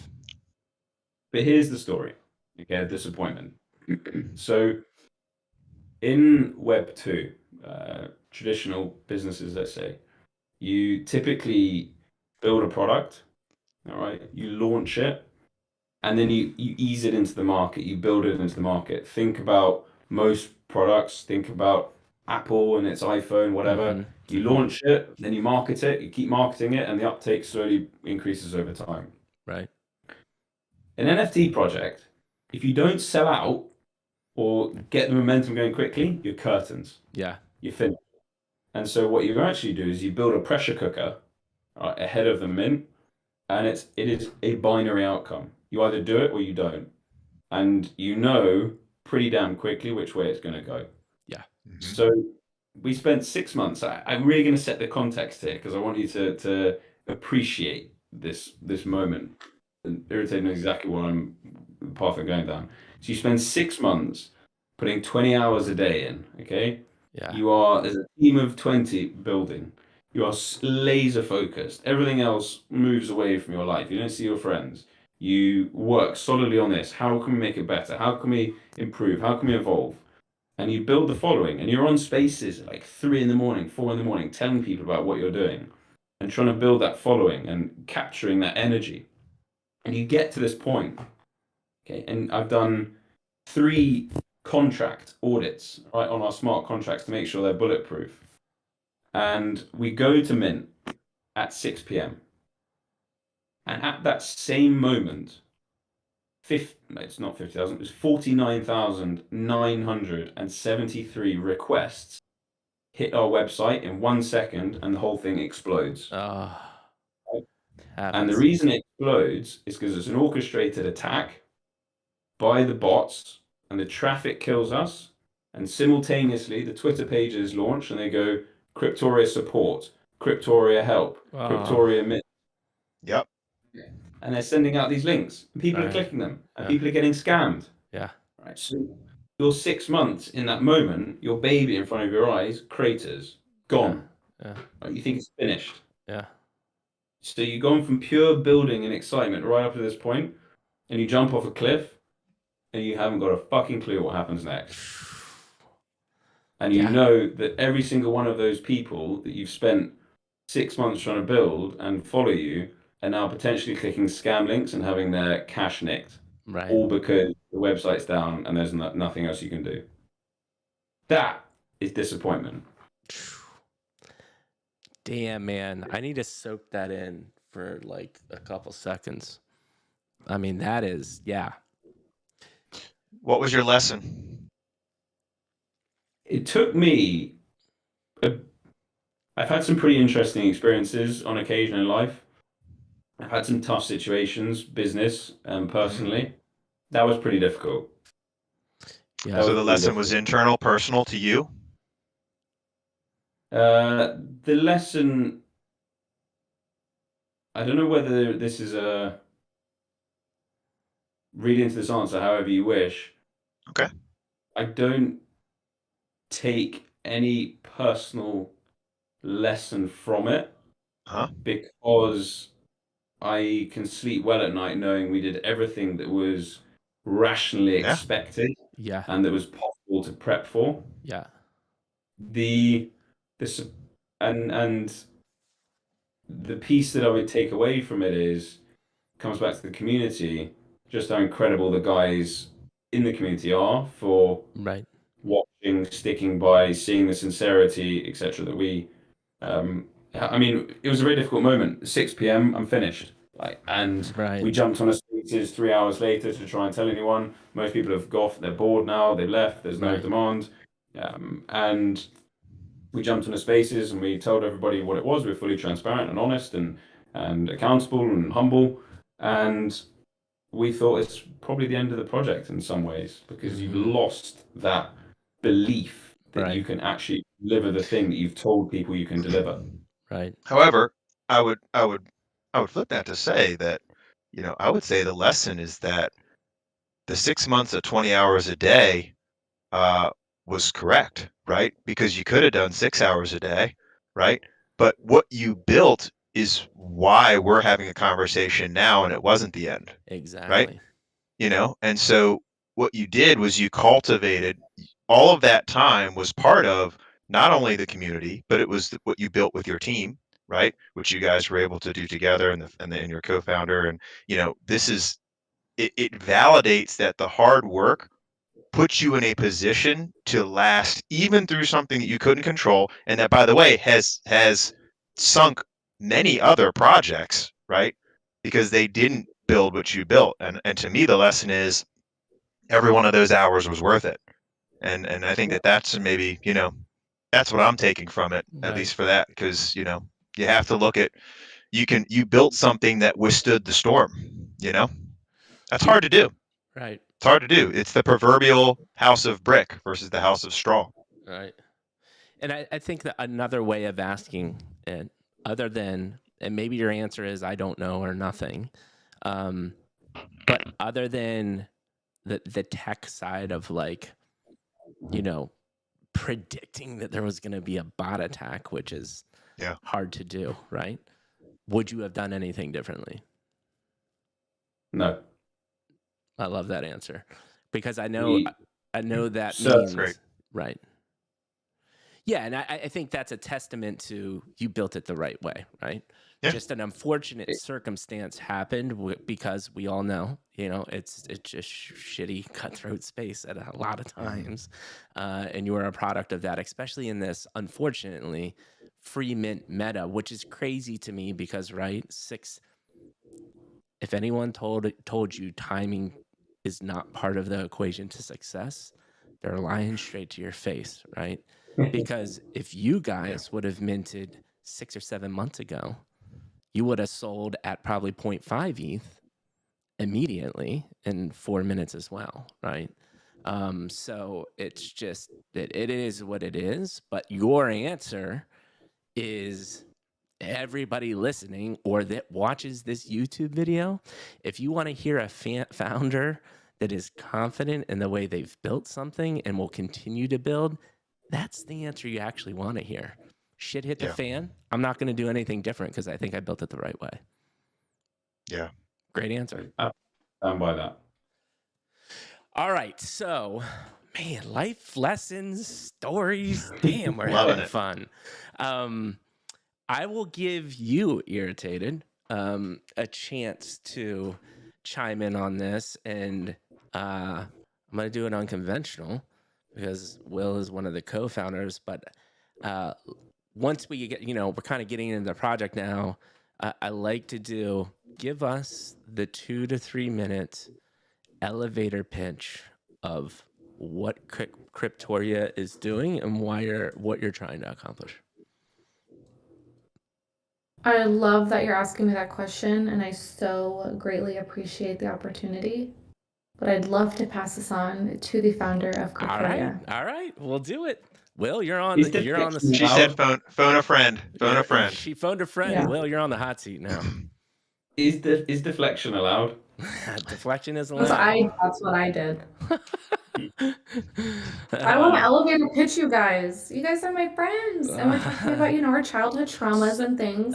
So don't think about it as an elevator pitch, but we got to be cognizant that people will watch this and you are two fascinating human beings, and now they're 100% going to buy this project. So they need to understand what you all are trying to do. So how about this?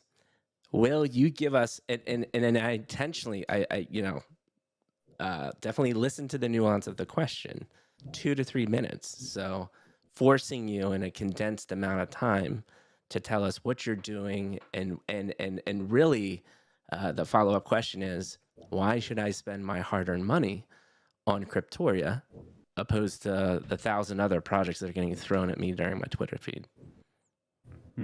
So the 5-second pitch is we are building the #1 blockchain-powered RTS game, real-time strategy game. Boom. That's the 5-second. Okay. What's the 2 to 3 minute for somebody who's you've, how do you say, you've pricked their curiosity. So now what? You've definitely done a little prick at this point. What are we doing? Okay, motivations. What are we doing?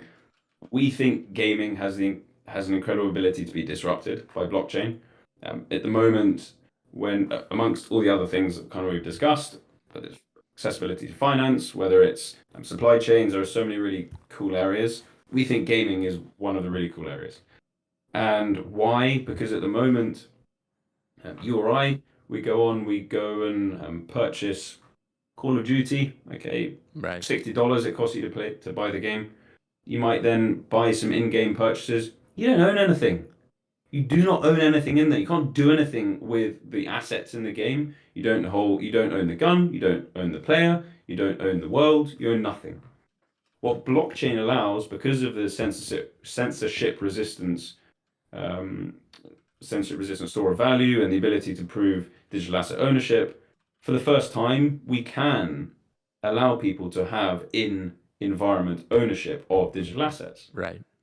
Incredibly powerful for gaming, like massively powerful, because no longer do you pay for commoditized fun.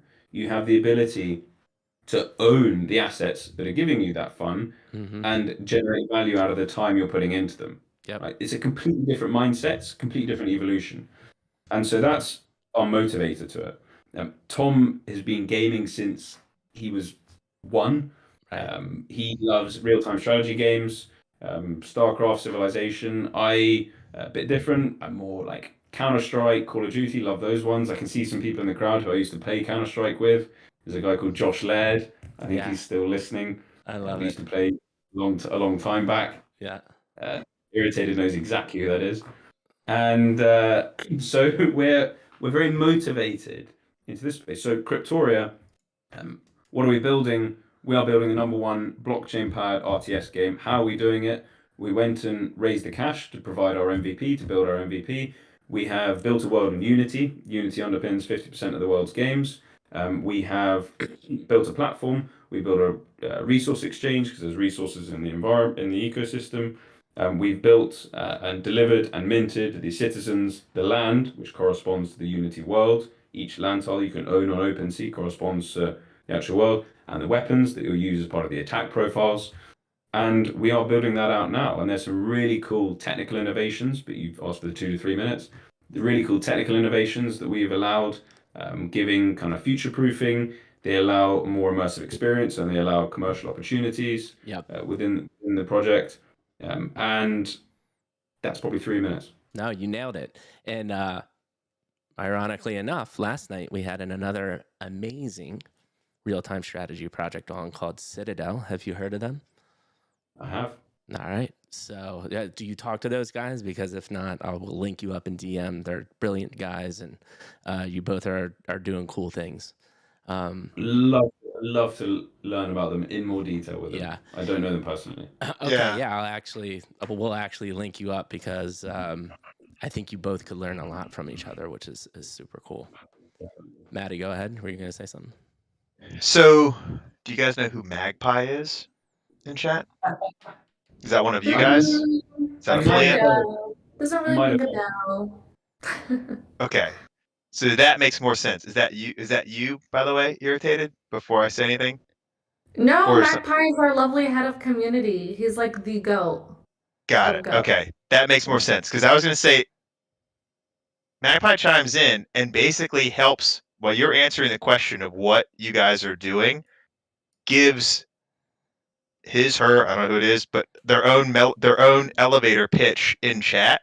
And just like, to me, I think that is such an amazing example of what you built because, from a sales background, man, an unsolicited referral is like the greatest sale technique there is, right? When somebody who Absolutely. tells you to go see something or buy from this business and that business didn't have to tell them to do that, that's like the highest honor you can have, right? That's the highest level of sales. And it's just kind of cool because what you've really done is I can tell your community is out there pulling more people into your ecosystem because they're genuinely passionate about it. And so it's just Right. really cool. It's cool to see stuff like that. I'm going to come in, Maddie. I'm going to say one thing. Magpie is the most incredible human being, but he is part of the team. Yeah, that's what you're saying, but equipped, that's you know what I still- mean? And it's just like equipped. chimed right immediately in and just followed up with what you were saying about in-game assets and what that can do. And it's interesting that caught my eye and I'm thinking, man, this is incredible. Like you're talking and you have your community, but it's a team member, but still sharing the same type of things. And it's that's powerful, man. You got a lot of lines in the water when that happens, right? You Right. can only do so much by yourself. The power is always in a team. And Yeah, listen, to your defense, we've had a lot of people associated with projects that we've talked to on the show, and they can't even verbally put together what the hell they're involved with. So It's true. It's a testament to you. You always, and Maddie and I, we talk about this a lot, but the hardest we worked so far was the close to 3 months that we beat our head over the Mission statement. against the wall crafting our mission statement. How do you verbalize in one sentence, preferably 7 to 8 words or less, what we're trying to do? And if you don't craft that, you're doing, I think, your company a disservice because people are tribal and they want to they need to know what they are rallying around, and they also need to know how to do that. Hence why we have the 4 pillars that lead up to what our mission statement is. And everyone that is on our team that, by the way, is straight up working for just straight pre-sale spots or whatever perks we get because we don't have enough money to pay salaries yet, is doing it because they firmly believe in what we're about, and that's the power of being able to do that. And you have done that as well, shown by people being able to really quickly show and tell what you're about. So that's just adding on to what Maddie said is super powerful. Irritated, I want to give you a chance to add in anything from your perspective about the pitch or description of what Cryptoria is. And then we can talk about the future, and then we can wrap it up with our couple questions because I do want to be cognizant of everybody's time, although I really haven't been, but we're almost at 2.5 hours, believe that or not. I don't know. Yeah, no, I would say a lot of like elevator pitches. We'll say Kryptoria moves in packs. Like a lot of people in our community right now, we've had overlapping communities before, and I think that's so cute and wholesome. It's kind of like when you think in evolution, how like families move in packs for safety. Right. Um, yeah, I don't know. That I feel like that's just how it's been. Like Tongue and Beast, we go way back. It's so nice to see like Rylar and Will were close before Cryptoria launching. So like, and this was just like our friends on Spaces and the internet. But yeah, I would say the community's so solid. I love these guys, and it's always very genuine interactions. Like if I'm like upset or flustered, I'll call someone from the community and vice versa. Like we've gotten to that point, and I love it. And you know what's so beautiful about that too? You now got a new community with midlife. Yes. I'm super excited to, because we say this a lot too. Maddie and I's problem is the opposite of what you have, right? Which is you're trying to figure out one brand. Maddie and I deal with hundreds of brands. So how do I spread my time across project? It's impossible, right? I can't. I could fill days by just going to every Discord that has been on our show and genuinely interact, which I want to do. You know, unfortunately, we have to pick a select ones, and I got a feeling by what I'm seeing in chat, this will be one on my list for sure. That's an interesting concept, actually. Yeah. Right, because to give you some insights onto coming at that same point of, I think the piece that you're summarizing there is prioritization. Yeah. Right? Looking at what's in front of you and which ones you want to be and which ones you don't want to be. And that concept ties back quite nicely to the 2 to 3 minute pitch for what Cryptoria is. Right. Because I say that mission statement and slogan, #1 RTS blockchain powered game. Right. But actually, what we're trying to do is much larger than that. And that ties into what we've been discussing a lot on this conversation, which is democratization of access. Yes. And because Cryptoria is actually the first project underneath the business that Tom and I created here in the UK, the limited company. You can look it up. It's called Atlantic Limited. We're the 2 directors. Cryptoria is the first venture within that. And actually what we want to do is, and are working on in parallel, is a number of verticals underneath it, but where they all fit together, right? And there's overlap and holder benefits across that ecosystem. And there's some really interesting avenues, again, access, funding vehicle that NFT is. That's touching on what I said before around how when we did the initial funding, it's not very Web3 in its approach, right? It's actually, that was a conscious decision because we wanted to build the product ahead of launch. We had no choice. Sure. But there are actually quite a few verticals that sit underneath that we're building. And that comes back to your point around prioritization of time. So at the moment, our time is solely focused on Cryptoria, but we're watching in the wings and building these other things in parallel that do take a bit of time and focus, and balancing that time is a challenge. You do have to learn to prioritize. It's not always easy. I mean, yeah, incredible insight. And I love how you pulled that out of what I was trying to say, because that's exactly what I was getting at. And actually, more of the bigger issue I have is not the prioritization part. It's my heart breaking because I want to be in every, because we share. I mean, we take 2 to 3 hours of our life usually and really start like we're doing here, right? Cultivating a relationship. And there's so many people that have insane ideas. And I would say, I looked at back, another thing that we've always done is we make sure to talk to people before they come on the show. It's that we're finally at the point where it's just not like, oh, this is a hyped mint, come on, we want to talk to you. It's like, no, I want to vet you, make sure you're a good person and have the right intentions, right? I can't waste my time either, right? But what I'm getting at is just incredible. It's like 98% of the projects that have been on this show, and we're well over 60 projects, 100 founders at this point, they still exist, right?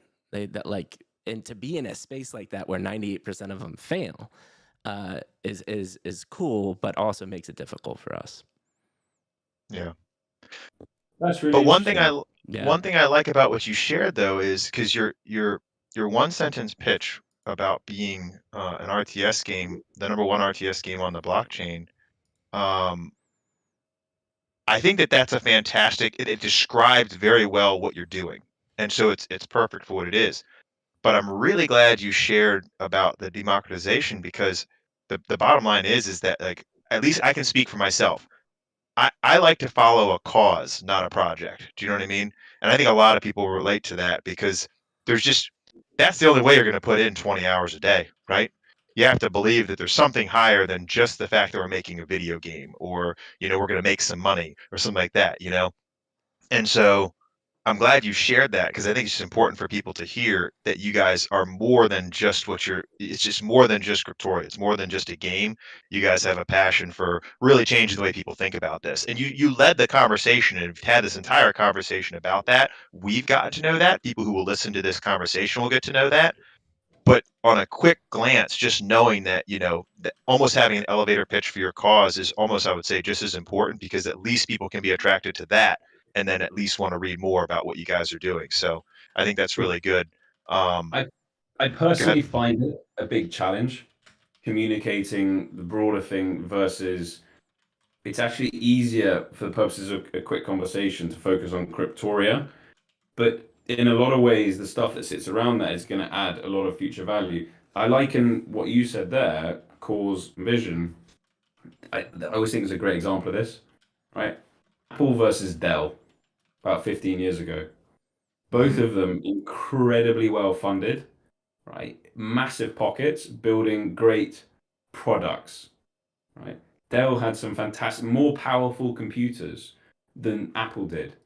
The key thing is that Apple had a cause, a purpose, a vision, principle, Yeah. and happened to make a good computer. Mhm. That's the difference, is they Yeah. happen to have that product and Right. people buy into the cause and the vision. It's a completely different way of thinking. Absolutely. Absolutely. Yeah. They did. I will say Steve Jobs was a genius designer too, right? So Yes. there was a art and trade to what they did, but to your point, they democratized access to computing, and that was really what they were doing. They made something look attractive and easy to use. Like that was what their goal was, and they created a closed ecosystem to do that. Yeah. Marketing, branding genius, right? Yeah. But it's interesting though, you could dive into a whole other layer of that, right? Because what you said is true, but you were worried about your kind of Web 2 process of getting funding.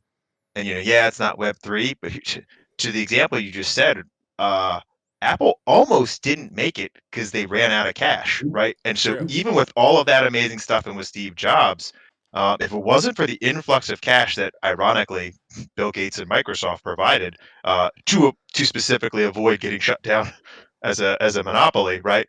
If it wasn't for that influx of cash, we wouldn't have known, right? It just needed enough time to get that flywheel spinning, but once it did, I mean, the rest is history, right? And so I think what do they say? If you want to go fast, go alone. If you want to go far, go together. Apple really kind of brought that long term vision, and it had enough time to catch traction, and then that's why we know the name. So I think it's really Yeah. cool. Yeah. Yeah. Like I said, design and branding, impeccable. They made things Yeah, simple. they fired on all cylinders. But amazing insight. I mean, you're freaking felt stories, insights all day long. We're almost man. And 2.5 hours. We got another half hour. And we're at 3. Didn't think Mikey, we'd one probably quick do a community 3-hour question. combo. Yeah, go ahead. Because a couple people are saying if people are just hearing about this project right now, one, is it too late? And two, if they want to get started, what are your recommendations? Oh, I want to yeah. make sure we get that question out there so people know. Let's answer that. And then after that, tell us the next 6-month vision of the project, and we can start winding down then. Perfect. Irritated, I'll hand over. So Irritated, to repeat, You're not allowed to do that. You're not. No, you're on the hot seat now. You did it to him once. Now he's returning the favor. So first question. I just heard about this project. I somehow found the midlife crisis stream. You guys are awesome. I'm excited. What's the best way to get into the ecosystem? Start with an Alpha Citizen. That's the Genesis collection. Definitely pair it with land and a weapon. But I would say first importance would be the Alpha Citizen. And They're so, dynamically updatable NFTs. So as you play the game and earn resources, we have different Web2 brand partnerships and also partnerships with other NFT projects. And we give our holders like the creative license to get really fun and creative with their avatars, and it also reflects on their metadata on OpenSea. So it's, customizing your online identity. It's lots of fun. so does the NFT change as you upgrade it, or does it always stay the same picture?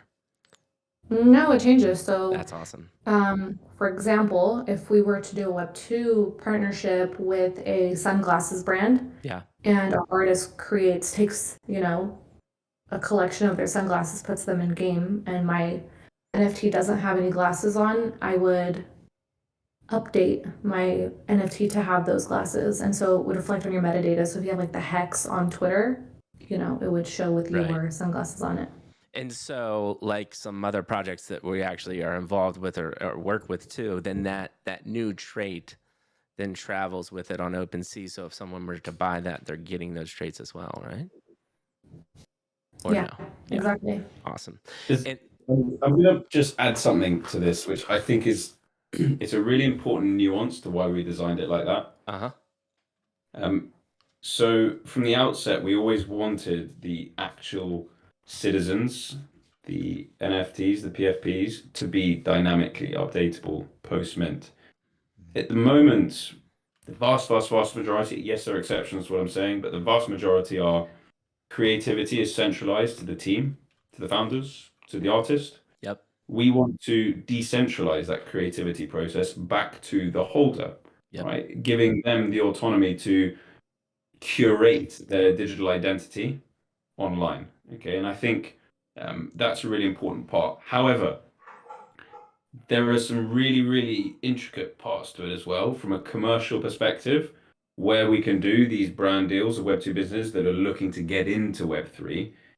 We're in conversations with quite a number who are like, I didn't want to put up the capex, I didn't want to put up the capital to start with, and like dip my toes in and risk not having an audience and putting that in the bin. And we're like, okay, all it takes is 2 hours to sit down with our artist to Right. design a trait together, a new piece of clothing, some new sunglasses, a new hat.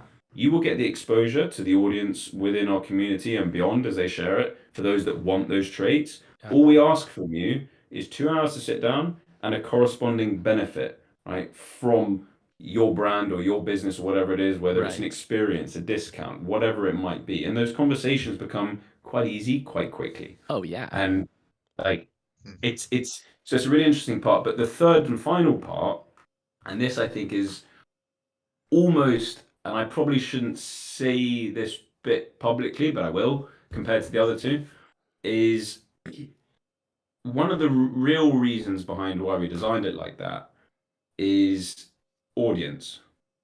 Okay, at the moment, we are constrained by the audience in the NFT space, Yeah. and it's let's say like tens of thousands, okay, circa, Right. who are actually active in the NFT space. Here, we're suddenly providing the ability for that audience to be extended far beyond that, because all of those Web2 businesses are telling their following, right? And all of those people are going, oh, wait, what? I can buy that and it's got these glasses or that clothing? That's quite cool. Oh, I'm going to go and have a look at that. Mhm. And you're suddenly opening up people's interests in all of their distinct followings and channels. Because if we're going to make Web3 a success, we need to generate more adoption and mass adoption. And we're not going to do that by sitting in our own echo chamber, right? And like saying, oh, well, one day it'll come. We actually have to do it. And Yeah. we've got to do stuff that promotes it. And so that was a lot of the thinking. And for our holders' perspective, it is, yes, for their own benefit, and it will provide benefit, but it's actually indirect benefit as well as we boost the image of the brand outside of our own kind of Web3 echo chamber, if that makes sense. Yeah, no, 100%. And I mean, that's another reason why, this project is immediately attractive to someone like Maddie and I that have been in the space a while. And because you have, and this all then ladders up to other ways to potentially monetize your project in the future. Because if you think, obviously being a free mint, secondary sales is your answer, you're done, right? You've already raised capital and you're looking at these ways to sustain what is you've created an interactive gaming startup to bring the awareness of democratization, which is super cool, right? Like how, well, not any other space or technology would you be able to even like explain that or say that sentence, right? Which is really, really cool. So I think that insight was awesome. I think just the quick technical question though then is the alpha or the Genesis collection can be bought on OpenSea. The land can be bought on OpenSea. Is the weapon only mintable through resources, or is that an OpenSea purchase as well? OpenSea as well. Okay. All game assets are NFTs. Awesome. Okay, so that's cleared up. Now the final kind of easing down the show, and since you put Irritated on the spot, you're back on the spot, Will. What does the next 6 months for the project look like? What can we expect to see? I've got my weapon. I've got my land. I got my beautiful purple-haired glass lady in the bottom right corner of the screen. And I'm ready to rock. I'm going to answer that in two ways. Awesome. I'm going to answer it from what holders are going to see from the outside, and I'm going to answer it from inside out. Love it. So from the project perspective, outside, what a holder's going to visibly see, we have our weapon reveal, which is the third collection, on Monday. Awesome. A couple of weeks later, there or thereabouts, we're just come out to final testing, the gameplay begins. Okay, so early November, the gameplay will begin. The actual strategy game will begin. That's been in development, final stages now. A few weeks after that, the shop opens to allow you to dynamically update the traits. There will be project partnerships. There will be Web2 partnerships that we're talking about. There'll be all these interesting dynamics as people change and iterate and update their rarities. And there's going to be so much engagement around that. It's going to be really, really cool to see. And then in parallel to all of this that's being built at the moment, we are 3D modeling every single one of the citizens as we speak. We have a team in Croatia doing it, and they are bringing them all to life. Why? Because in probably February, we're going to be minting a 3D version of the Alpha Citizens. They will correspond. As you update 2D, 3D will change. And 3D will be your first-person character in the virtual world that we've already built in Unity. So that will be part of the experience of going around, enjoying yourself, having the gameplay, interacting with others, that kind of social experience. So you're going to see all of these step changes, and that takes you to about February, March time. Now, that's from the outside. Inside, we're currently in the midst of fundraising. So we have sufficient runway and revenue to carry us all the way through to 3D Mint and beyond. Not really interested in that, Right. because that's what we've spoken about, and that's the product delivery that people are aware of and it's expected of us. And it's cool. Don't get me wrong. There's some cool shit there, and people are going to be pumped about it. Right. That's not good enough for us. It's not good enough. Right. And so what we're doing is we've gone out to fundraise. We've got an incredible story to tell. Okay, we minted in a shit market in the midst of a bear. We have an incredible following. We've done over 1 million of sales. We've done market cap over $1 million. We've got all these really cool metrics that, given the headwinds and given the state of the market and given our experience and what we're delivering, fundraising, the story isn't hopefully too bad. And it started off pretty well. Why are we fundraising? We want $5 million, and we're going to build out an incredible team. Okay, Tom and I both have experience of scaling teams, big teams, and we are going to take this to the next level upon completion of that fundraise. So that's what the internal piece will be, and our internal deadline to have that completed is the end of the year. And I want 50 people in the office by March. Yeah. All right, once that's completed. And then that's where we go into through 22, into 23 and 24, and that really will put you to sleep if I talk you through that. No. I think that's perfect. I think that's a perfect amount. That's that I'm looking at weapons right now to buy. I'm pretty excited. It's happening, right? So I'm excited to see what the future of it is, and I love that you said you're raising more. Which, honestly, my first thought is, have you heard of a project called Clementine Nightmare? I haven't. Okay, so it's really cool. It's not a real-time strategy game, but they're building a game, a mobile game, an ecosystem. Nice. And they've done it, they're working with a pretty big game development company. And they're doing series funding and raising too. So I want to connect you two together just because I think you could share war stories about raising capital and funds for a Web3 company in this day and age, right? That presents its own challenges. So I'll link you guys up in DM as well too. Irritated. Anything to add to that, or did Will just put it so eloquently and perfect that you have nothing to say? Well, I told you guys not to ask me. The thing is, if I was on this call without Will, I would answer it and it would sound great, but there's no point in me giving you a pitch if I'm on the same call as Will. So please spare me. Okay. Well, we will spare you. With that being said, unless you have anything else to follow up, Maddie, we can kind of wind it down with the two questions. One that's kind of been already asked. And then we'll call it a wrap. This has been an incredible time. But the first question is for both of you. Irritated already asked us one, what's the future for midlife? But we'd like to say we just peppered you with questions for almost 2 hours and 45 minutes at this point. Do you have any questions? Do you have any questions for Maddie or I? Yes. Hit us. Your favorite songs right now. My favorite what? Your favorite songs right now. Ooh. This is good. This is Dang. fantastic. Well, I was unprepared for that. open Mike, up you're my gonna have to We're go gonna first. we'll play Maddie's favorite song for the intro of our next spaces, and Mikey, you'll get the outro song. Hell Ooh. yes. Well, Okay. here's the thing. I'm going to my liked songs on my Spotify. Well, you should know the first thing, like. Well, Okay. I have a wide variety of music. This is what I'm going to tell you right now. I've seen the Deftones in concert over 20 times. You probably don't know who the Deftones are, but they're like a new metal kind of screamy hardcore rock band, right? Love the Foo Fighters, love Nirvana, love 90s rock, all that stuff. But one of my most listened song to right now is Matilda by Harry Styles. I'm a very versatile man.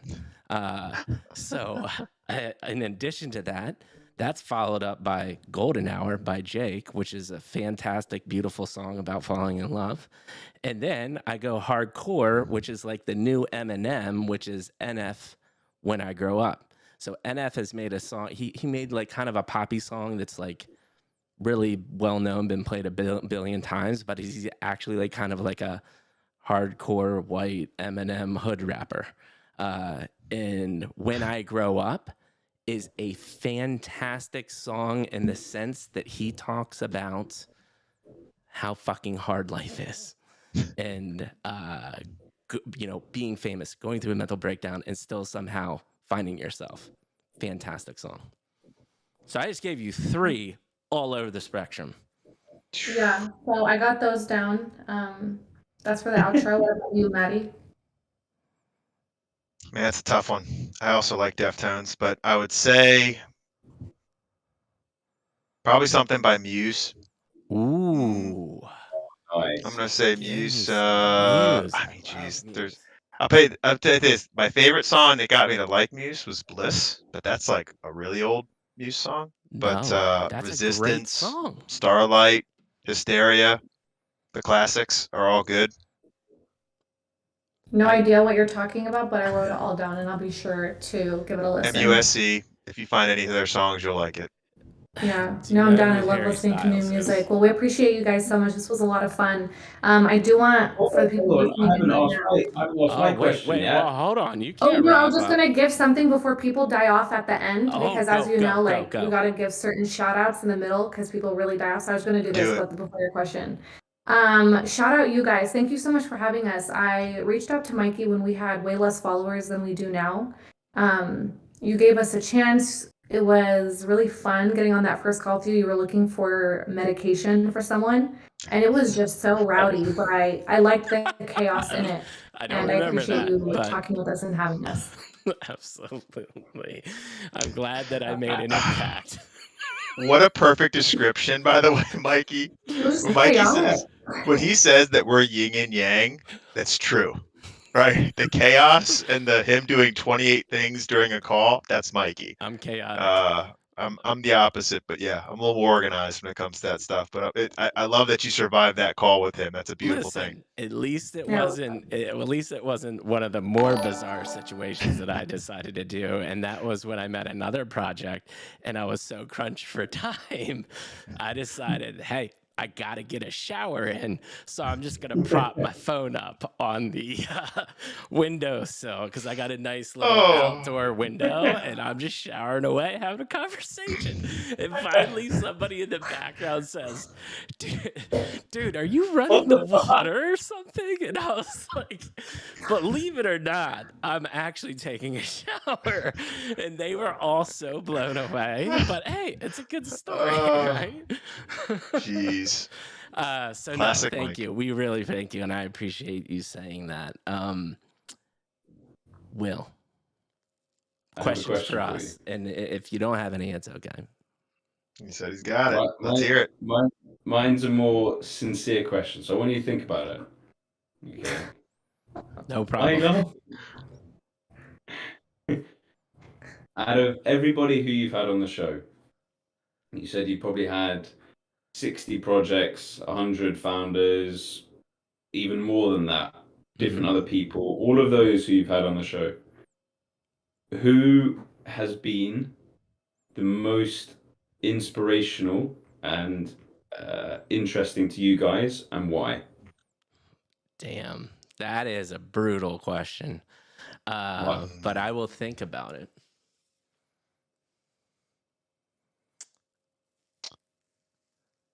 What was the one? I mean, it's hard because most of them are just obviously going to be from like what has happened recently. Yeah. Hmm. Hold. Going through notes. So I will say, and not saying this just because you're on Irritated, your story was actually really one of the more interesting stories that we've had on the show, for sure, hands down. There was this guy, actually, he was this week too. His name was Jason. He runs a web cybersecurity company called Black Alchemy. This dude is into alchemy. I shit you not, a quote from the stream was, so I worked for a 3-letter agency, high level in the government, U.S. government, like cybersecurity guru, right? And he was making a lot of money, could have done whatever he wanted. And he said, I had a dark year or two where I decided to go down the dark side of what cybersecurity can offer me. And, you know, I was a pimp for a while, helped drug cartels. And then he's like, decided after a year or two of that, it's probably not what I should be doing with my life. So that was an impactful conversation for me because of seeing him be raw. Like he said, you know, he sold drugs. He came from a very poor area in the country. And seeing someone like that found the military to get him into the right mindset, but then yet to go down another rabbit hole because of the money and the knowledge that he had gained, but then turn it back around to now literally has a company that helps people not get scammed and has this insane clientele. That was a pretty impactful show for me. Cool. That's very cool. And Irritated, I swear to you, your story was very impactful for me too. I loved just hearing the way that you navigated which seems like could be a very rough environment when you're trying to balance those two worlds, and to see where you are now, like that shit, that's what I love about this show, and it's magical to me. No, it is. I'm really surprised you guys got it out of me. I don't like to share things very often, but you guys are just very like warm. Thank you. You know, yeah. Thank It's you. been Appreciate nice. that. Maddie? So, yeah, I like, in terms of inspiration, I would say, I love stories about overcoming. I like to see when people can come from really tough backgrounds and figure out a way to win. I think a lot more people need to hear that. I would say in terms of guests, we had a father-son combo with Meta Ooh, Labs that was good. from originally, I believe, from Hungary, and it was just really cool to see how the father had been a part of essentially like the dissolution of the USSR, and how everything kind of uh, well, they went from essentially the government providing everything to like there was no such thing as free enterprise, and basically taking that by the reins and building truly an empire in the real estate business in an area that had never seen it. And then him taking everything he had learned and seeing a son who 18 years old is the founder of the project, how he had poured that into his son, and just really seeing the best qualities of that emerge was really, really neat. Yeah. And I just think that was a fantastic story. Um, Mike from Indelible, who was the tattoo guy I was talking about, again, another story of just starting from something just in an incredibly disadvantaged position and just knocking it out of the park, you know? Right. I mean, his story is really worth listening to if you ever get a chance, because, the stuff he was told by doctors and what he went through and the fears he had to overcome, and then to turn that into just a remarkable victory, and just such a humble person is fantastic. And I think those kind of stories are just incredible. And so Yeah. and to mix that in there, I mean, same thing, Irritated. I mean, when people come from a background where I think there's a struggle involved that a lot of people can relate to, but don't get a lot of chances to articulate, um, I find that's a really big victory for just media in general, because more people need to be exposed to that. I think a lot of people have a hard time. You already said it yourself that it's you don't open up often, right? But this is a chance for people to hear your story. And again, I just think that more people will relate to things and find common ground. And the more we do that as people, the better we get. Again, we're just more similar than we aren't. So I like those kind of things, and I think that would be my list. The really the stories of overcoming and then really winning and succeeding are the ones that I tend to gravitate towards. Yeah. Yeah. Maddie, Irritated has a call. So, Irritated, we will let you go. We won't ask you our last question, but it's been a damn pleasure, and we appreciate Yeah, you. And it you will has. see me in your Discord. It's been a joy, guys. Thank you so much for having me. Absolutely. See you on Monday, Will. Bye, guys. Later. See ya.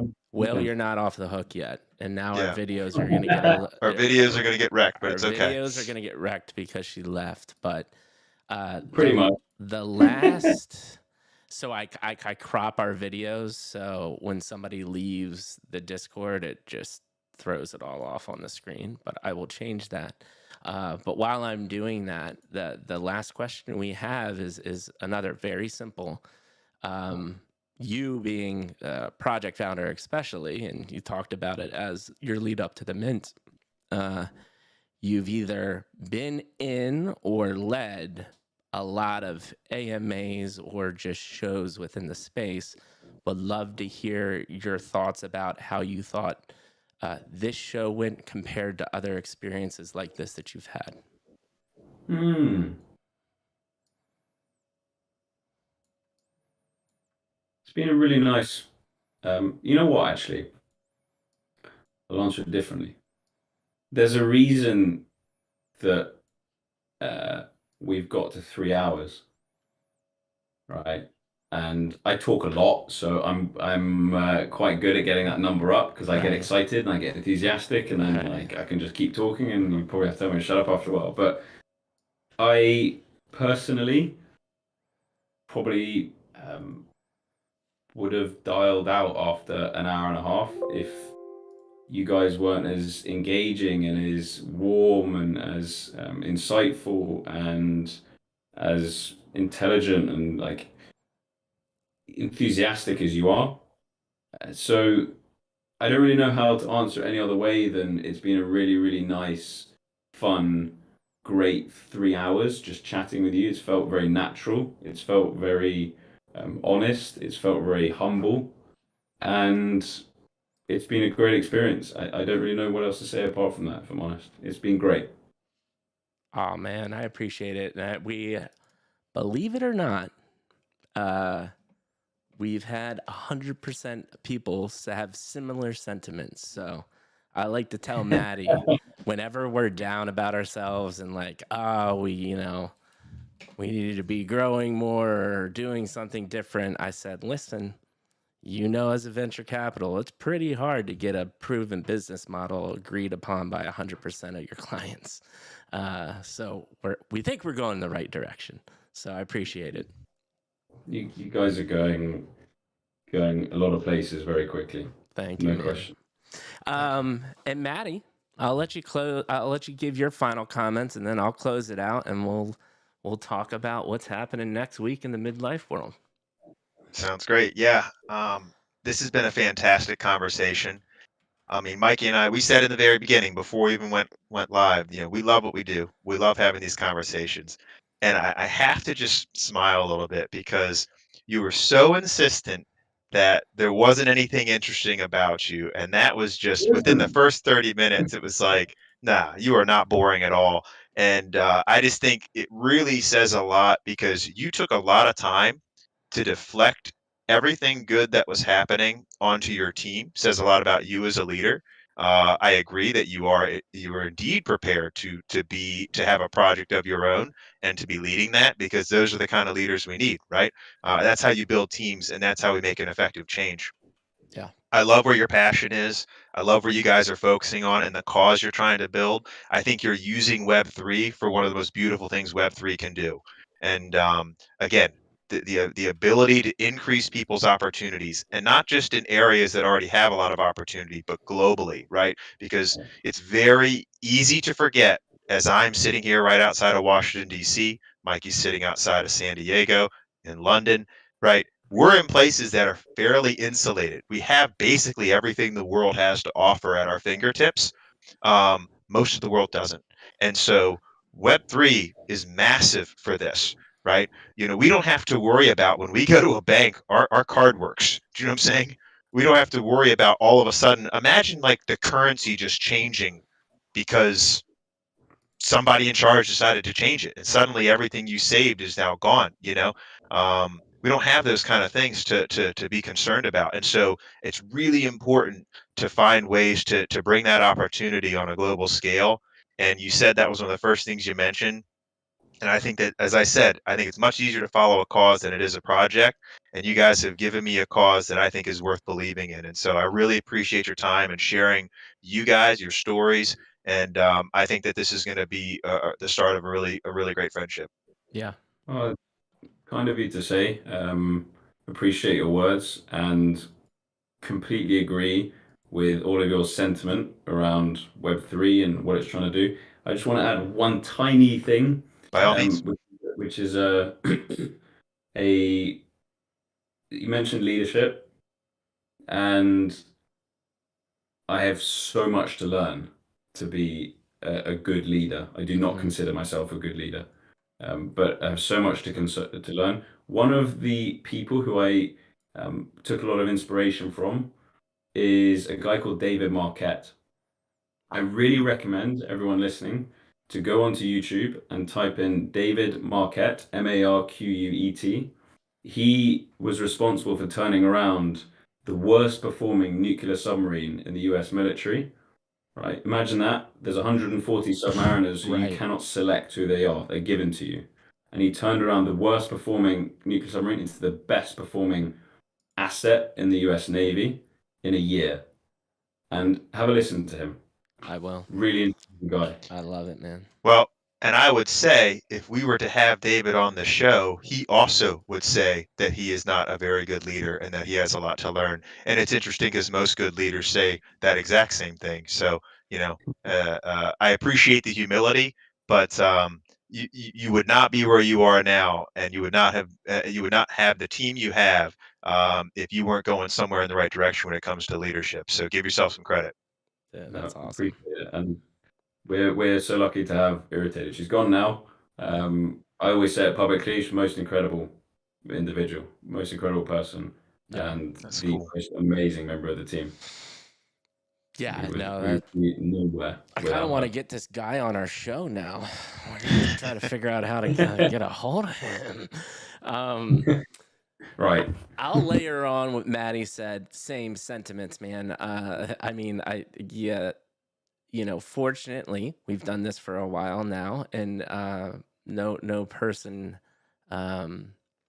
intimidates us in the aspect that we love getting the story out of you, and you did a brilliant job of telling your story. And really, the one thing that I wrote down and I noticed the most is how passionate you are, passionate about the democratization, and that is something to, like Maddie said, to get behind. Like you in the Web3 space, and I will continue to repeat this every show. But really, the three things, right, is you have to have just impeccable visuals in the sense that it needs to be intriguing or interesting in a way to somebody. Two, you have to have a founder that you can believe in. And three, you have to have ways and utilities to generate income past mint. You have all of those, but I think the one that stands out to me the most is your passion and you as a leader and a founder. I want to spend my money on that more than anything else that you've said. And so I appreciate that, because that's coming from the same guy that said you're incredibly boring. And I will disagree with that till the day I die. You're a very interesting person. You're very passionate about what you do. And I appreciate you showing that to the community and being vulnerable on the show, because it's not easy for everybody to do. So really, really appreciate you. And like I said before, I look at this as our first 2.5-hour conversation near the fire. This is the beginning of a friendship. I will come into your Discord. I'm going to buy some weapons, and we will send you the list of every founder that's ever been on the show. If you're interested in having a chat with any of them, let us know, and we'll be cutting this stream up, because there's so many good nuggets that I think will help, bring eyeballs to our brand, but also to your project as well. I hope that you'll be able to share them through your socials. But yeah, man, thank you so much for everything. Thank you for having me. It's been an amazing time together. Thank you. I've loved it. Thanks, man. And with that being said, the Midlife Crisis Show might be back on Sunday. I think we're here on Sunday, right? Sunday. Yeah, we're going to be here on Sunday. There is a tiny chance that we might have a guest on Sunday as well, too. I know we haven't had a chill stream in a while, but people are hearing about us and they're excited to come on the show. So I don't want to do a disservice to you and not bring on amazing guests. That being said, next Tuesday, we have Invisible Friends, which, by the way, Will, you talked about suicide rate in military. This project is literally dedicated to that. So another project I can link you up. A lady named Melly, super amazing human. She's coming on the show to talk about her project. And then on Thursday, we got Melly and Jelly. Jelly's on Thursday, and Jelly has a great little project called Snuggle Buddies. And leads some pretty massive Twitter spaces. So she's got a lot of experience in the space, and we're going to have some awesome conversations. We freaking love you all. Thank you for standing by, 20 plus strong for over 3 hours. We'll see you Sunday night. Midlife Crisis. Happy Friday. Get a beer. Wear